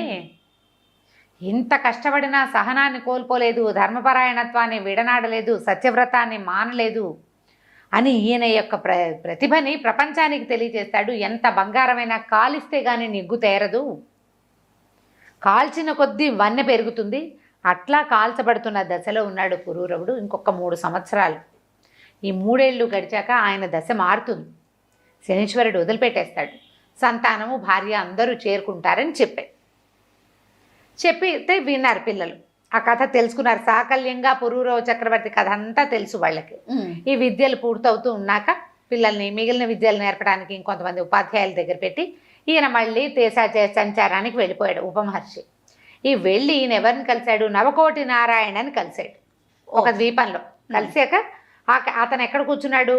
ఆ సమయానికి ఈయన వెళ్ళేసరికి వీళ్ళు ఒక బిల్డింగ్ కట్టుకుని ఉన్నాడు ఆయన సముద్ర తీరంలో. దాని దగ్గర ఒక చెట్టు కింద ఈ మందసం ఉంది.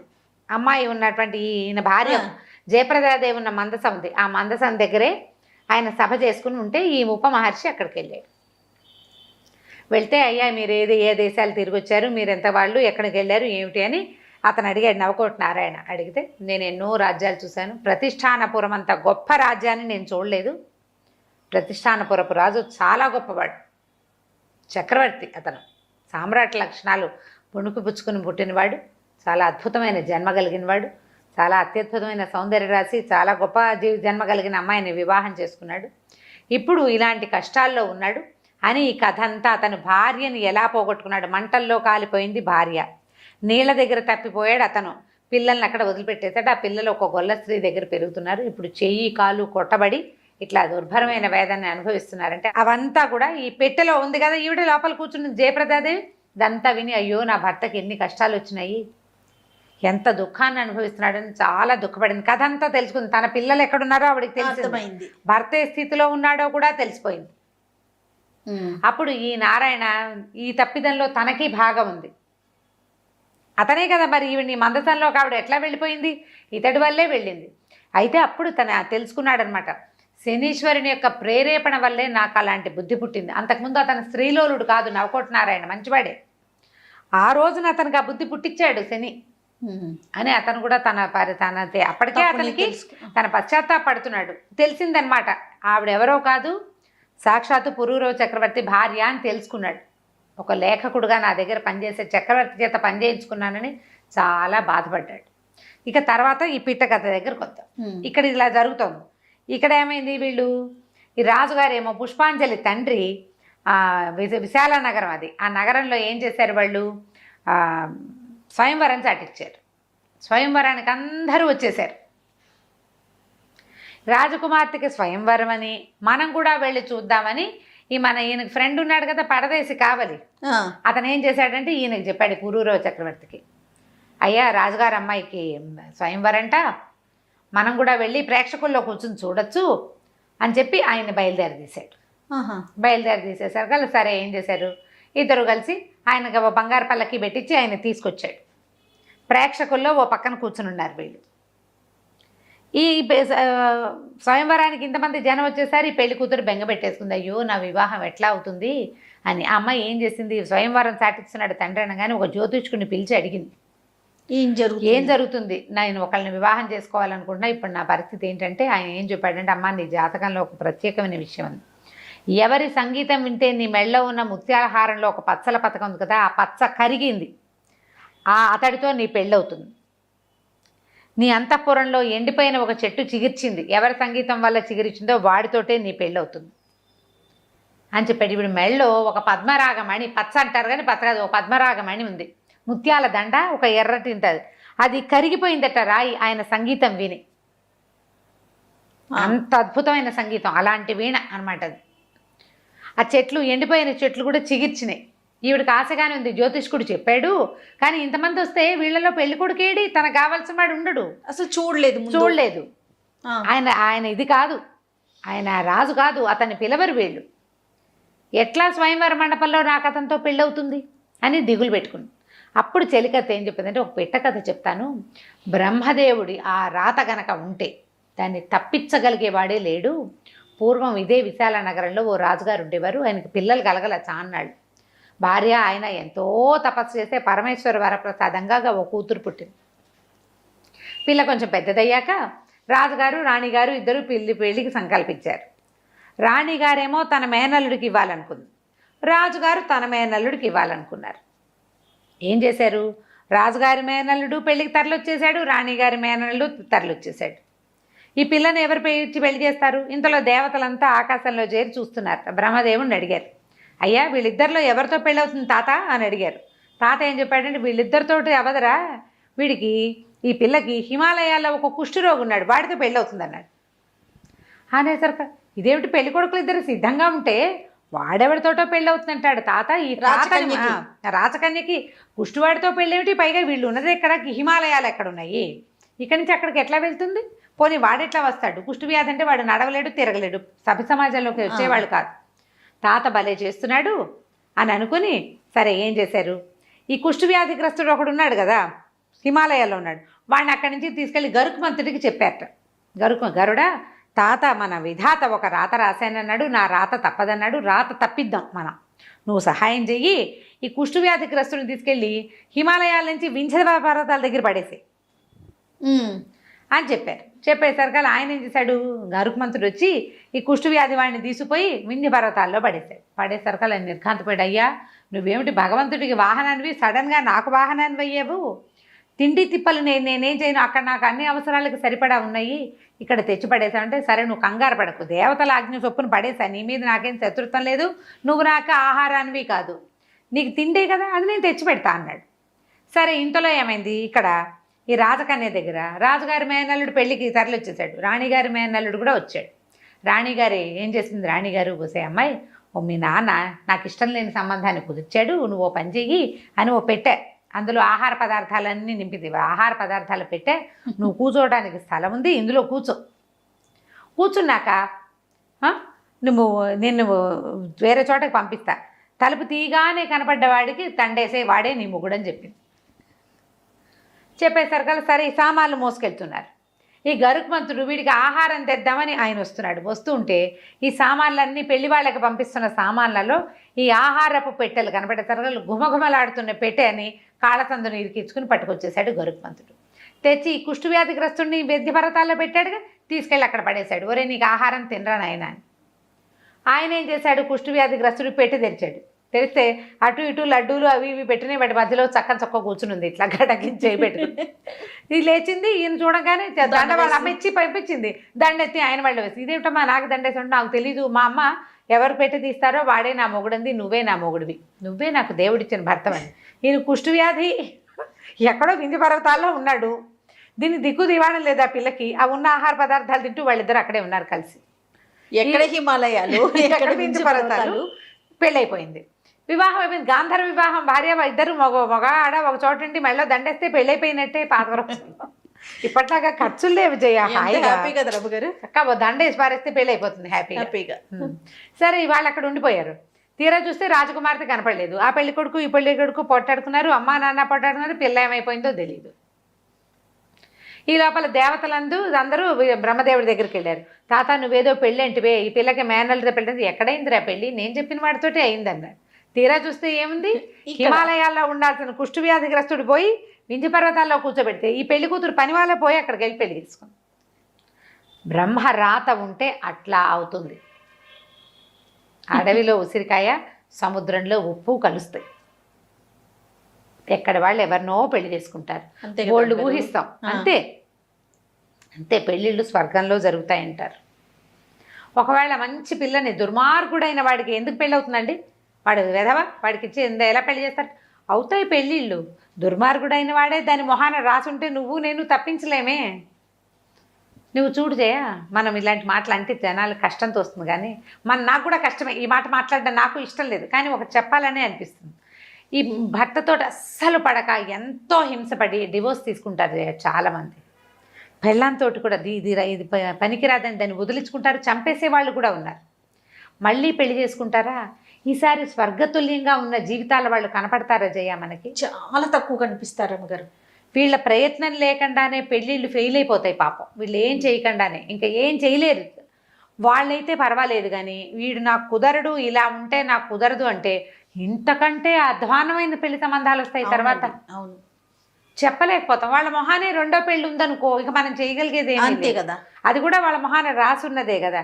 అనుభవించాలని ఉంటే మొదటి మొగుడైనా రెండో మొగుడైనా 36వ మొగుడైనా చేసేదేం లేదు. అంతే, అలాగే గోలే తప్పదు ఇంకా.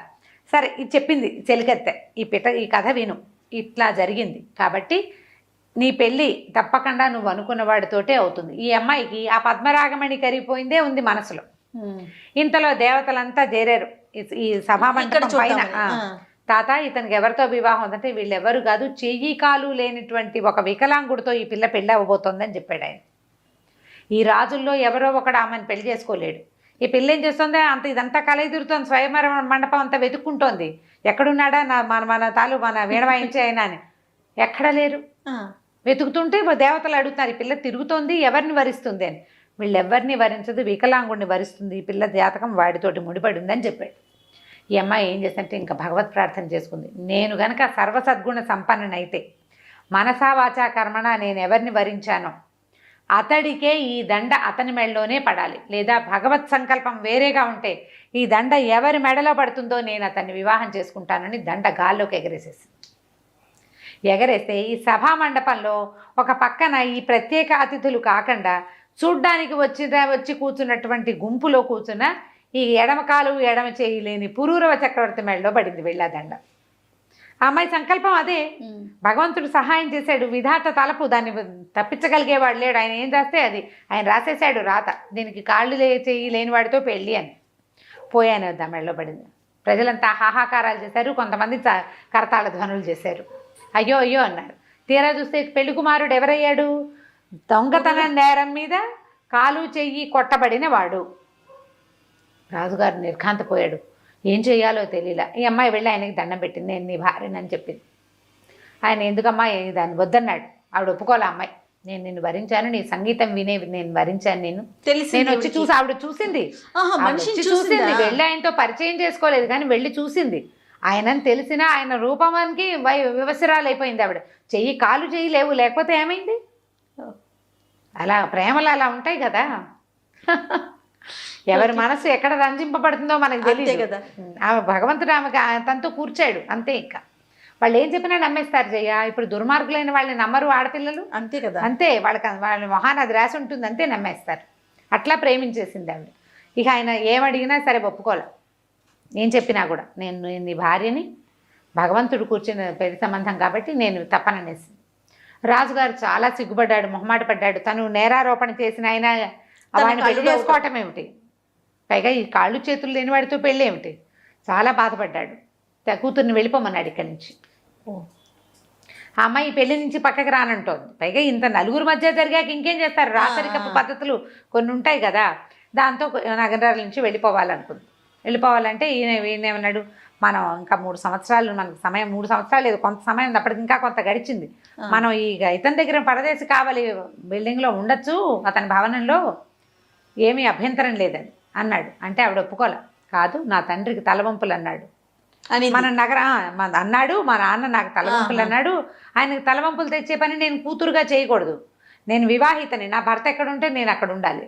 ఈ పరదేశి కావాలి, మా నగరంలో ఉండేవాడు, మా నాన్న యొక్క ఆశ్రితుడు అతను, కాబట్టి మనం ఇక్కడ ఉండకూడదు, అడవిలోకి వెళ్ళిపోదాం, మనం యొక్క ఒంటరిగానే ఉందాం. నువ్వు ఎక్కడుంటే నేను అక్కడ ఉంటాను, నువ్వు ఎక్కడుంటే అదే నాకు తోట కోట మేడ, అదే వీణా సంగీతం అనేసింది. అనేసరికల్లా ఈయన ఏం చేశాడు, కావాలి చాలా బతిమలాడాడు.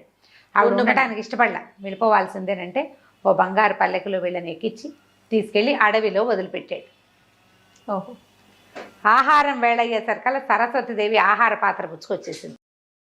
వచ్చేసరికల్లా వీళ్ళిద్దరిని ఆశీర్వదించింది, వివాహం చేసుకుని ఈ అమ్మాయిని ఆశీర్వదించి, నాయన ఇప్పటిదాకా నువ్వు పరదేశ్ కావలి దగ్గర ఉన్నావు, ఈ నట్టడవిలో ఈ పెళ్లి కుమార్తెతోటి రాజకుమార్తెతోటి ఎట్లా ఉంటామని ఒక మహత్తరమైన హర్మ్యాన్ని నిర్మించి ఇచ్చింది.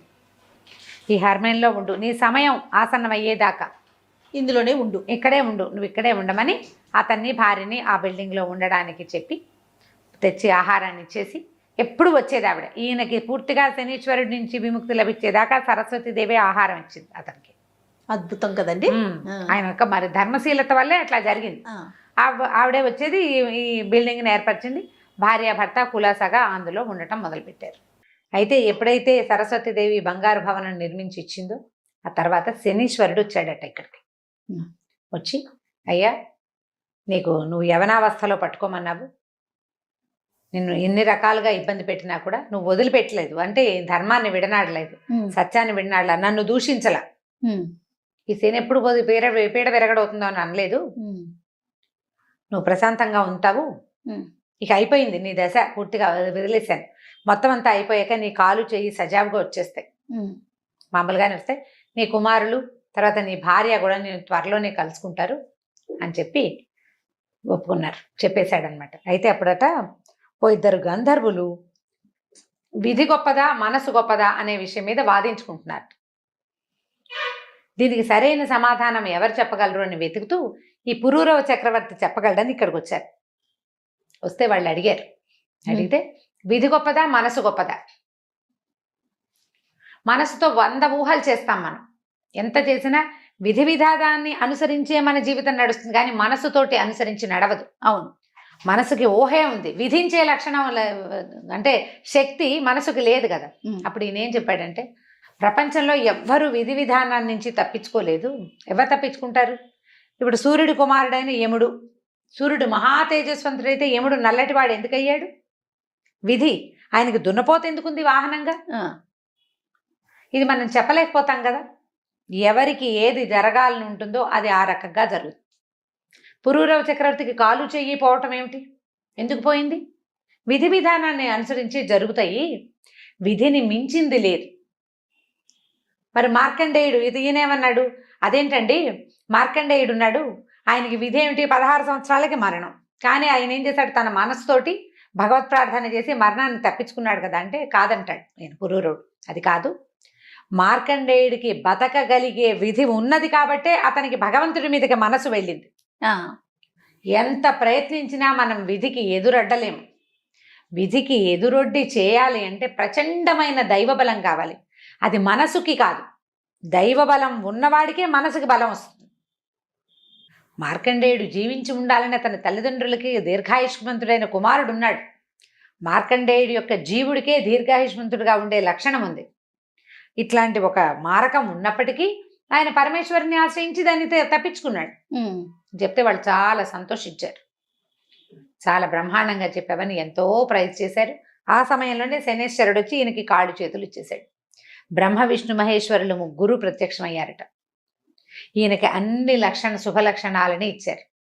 ఇతనిని చూస్తే చాలు జబ్బులు తగ్గిపోయేలాంటి లక్షణాన్ని కూడా ఈయనకి ఇచ్చారు. ఎందుకంటే ఇలాంటి శనీశ్వరుడికి ఎదురొడ్డి ఇన్ని సంవత్సరాలు 7 సంవత్సరాల సుదీర్ఘ కాలాన్ని అట్లా మాట అనకుండా ఈ వచ్చిన శని బాధని అతను బిగబట్టుకుని పూర్తి చేసినందుకు ఆయనకు అట్లాంటి వరం ఇచ్చి వాళ్ళు ముగ్గురు మాయమైపోయారు.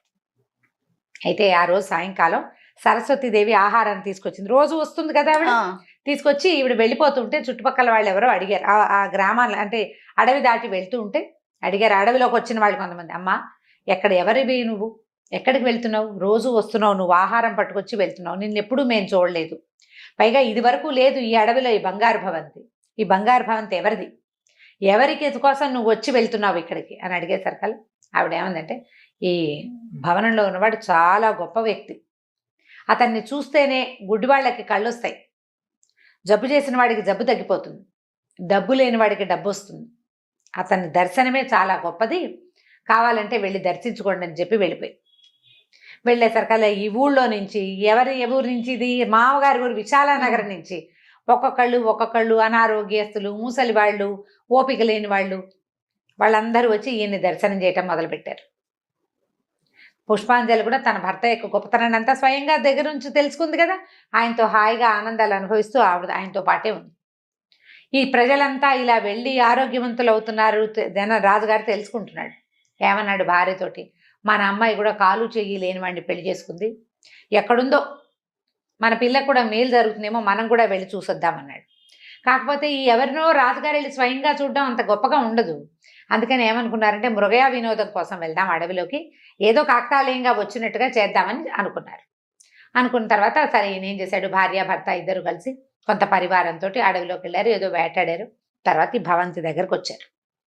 వస్తే ఆయన వీళ్ళు చూస్తున్నారు బయటుండి. ఒక కుంటిగా నడుస్తున్నవాడు ఒకడు లోపలికి వెళ్ళి మామూలుగా నడుచుకుంటూ వచ్చేస్తున్నాడు. జనాలు విషాదంగా ముఖాలతో లోపలికి వెళ్ళిన వాళ్ళంతా సంతోషంతో బయటకు వస్తున్నారు. ఇక్కడ చాలా విశేషం ఏదో ఉందని లోపలికి వెళ్ళారు వీళ్ళు కూడా. పురూరవుని వాళ్ళు గుర్తుపట్ల. వాళ్ళు చూసిన మనిషి ఎవరు, సామాన్యమైన బట్టలతోటి, ఓ కాలు చెయ్యి లేనివాడు, అవును, నగలు అలంకారాలు లేనివాడిని చూశారు వాళ్ళు. ఆయనకు వెళ్ళి నమస్కారం చేసి, అయ్యా ఈ దేశాన్ని వెళ్ళే రాజుని నేను, మరి మా అమ్మాయి కొంతకాలం క్రితం ఒక చోరుడుగాని ముద్రపడిన, కాలు చెయ్యి నా చేతే శిక్ష విధింపబడి శిక్షను అనుభవిస్తున్న ఒక వ్యక్తిని పెళ్లి చేసుకుంది. నా కూతురు ఏమైపోయిందో, అతను ఎక్కడికి వెళ్ళిపోయాడో నాకు తెలియదు. దయచేసి మీరు నా అనుపానులు తెలియజేసి నా పిల్లని రక్షించండి అని అడిగే సరకాల పక్కపక్క నవ్వెట్టాయన పురూరవుడు. నవ్వే సరకాల పుష్పాంజలి దేవి లోపల నుంచి బయటకు వచ్చింది.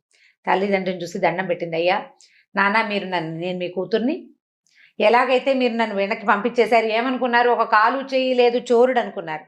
మీరు ఆ చోరుడి దగ్గరికే వచ్చారు.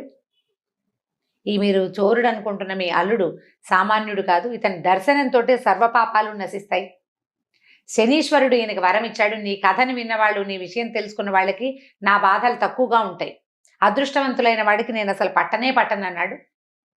పైగా ఏకమండలం 56 రాజ్యాల రాజులందరూ కూడా కప్పాలు కట్టేటువంటి గొప్ప సార్వభౌముడు ఈయనని పరిచయం చేసి ఆయన వాళ్ళు నిర్కాంతపోయారు. పురూరవుడు తెలుసు వాళ్ళకి, ఆయనే ఈయన తెలియదు. ఇక మహా ఆనందంతో ఇక పొంగిపోయారు.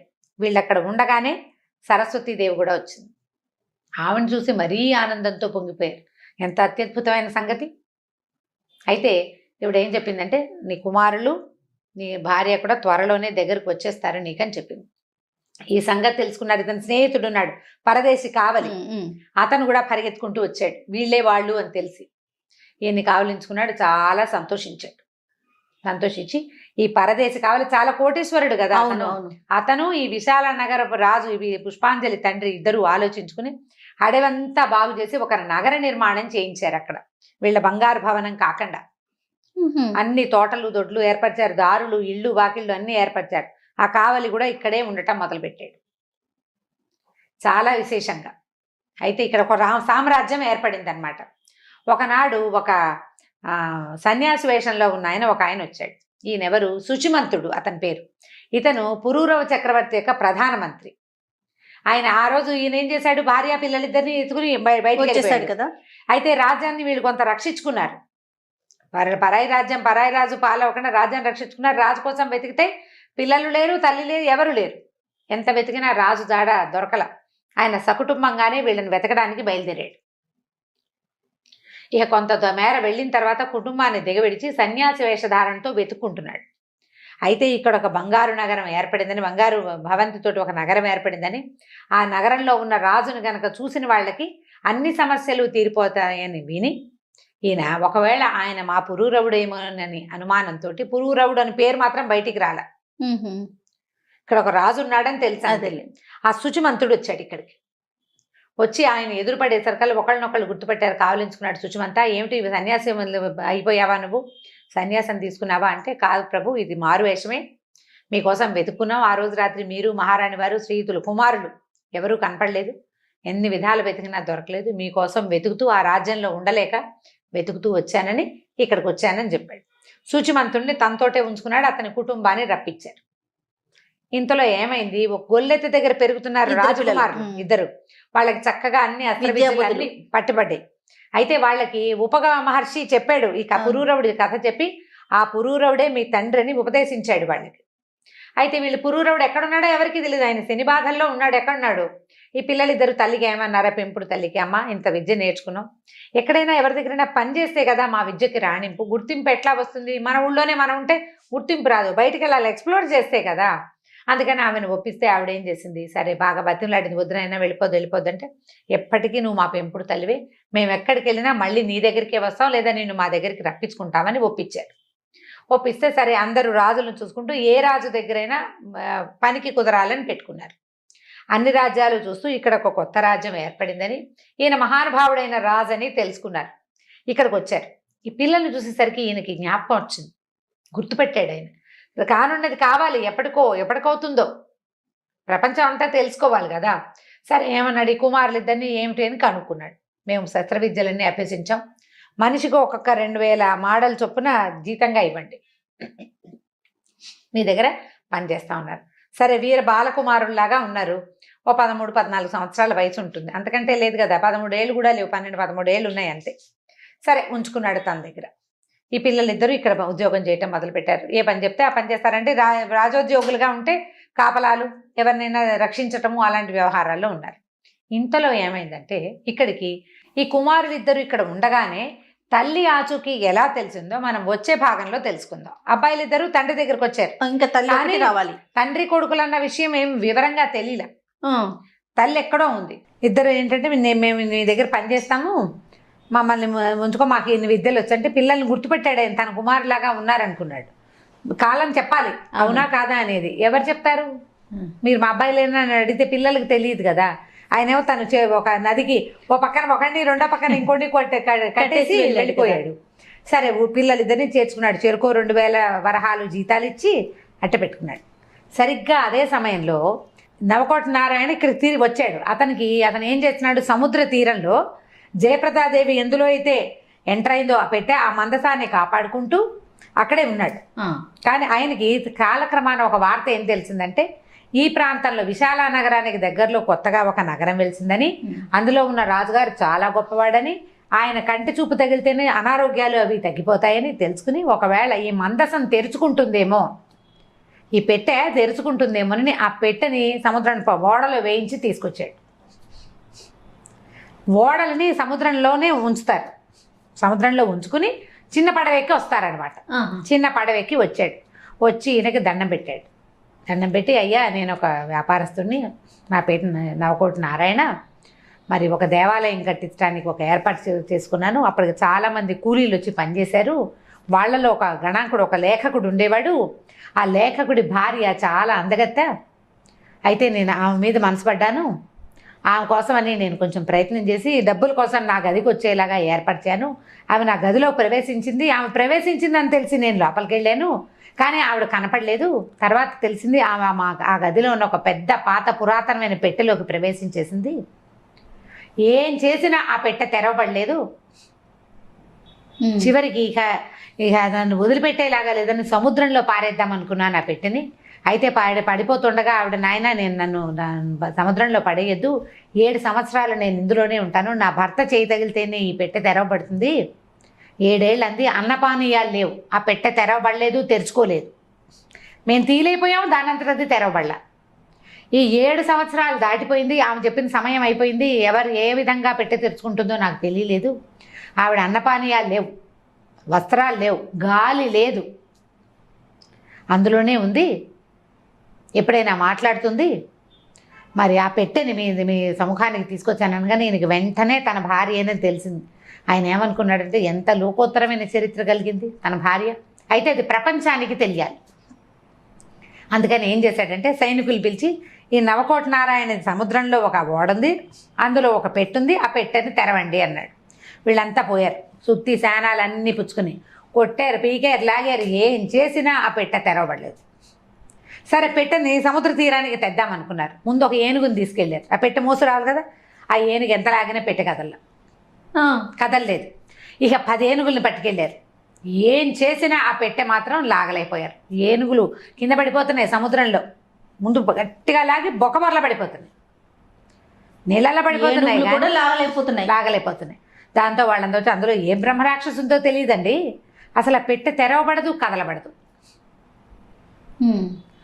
అయ్యేసరికల్ ఈయన ఏమన్నాడు, సరే రేపు ఉదయం వెళ్ళి చూద్దాం, అక్కడికి వెళ్ళి చూద్దాం మనం అని చెప్పి, కుమారులు ఇద్దరు ఉన్నారు, ఈ పిల్లలిద్దరు ఇక్కడ ఉద్యోగాలకు చేరారు కదా, వీళ్ళిద్దరికి ఏం చెప్పాడంటే, సముద్రంలో పడవలో ఒక పెట్టుంది, ఆ పెట్టెని రక్షించండి అని చెప్పి పంపించాడు. ఈ పిల్లలిద్దరూ చిన్న పడవ వేసుకుని ఆ పెద్ద షిప్లోకి వెళ్ళారు. వెళ్ళి ఆ పెట్టె పక్కన కూర్చున్నారు. కూర్చున్నప్పుడు ఏమన్నాడు, చిన్నపిల్లాడు పెద్దవాడిని అడుగుతున్నాడు, అన్నయ్య అన్నయ్య ఏం తోచట్లేదు ఒక కథ చెప్పరా. సముద్రపు గాలికి విసుగ్గా ఉంటుంది, సముద్రం లోపల కనుక సముద్రపు గాలికి వామిటింగ్ సెన్సేషను, విసగడ వస్తాయి, సీ సిక్నెస్. అవును, ఏదైనా మాట్లాడితే బాగుంటుంది, ఏదైనా కథ చెప్పరా అన్నయ్య అని అడిగాడు. ఏం కథలు చెప్పుకుంటానరా, మన కథే చెప్పుకోవాలి. పూర్వం పురూరవ చక్రవర్తి అని మహారాజు, ఆయన అత్యద్భుతమైన చరిత్ర కలిగిన వాడు. ఊర్వశిని సాధించేట,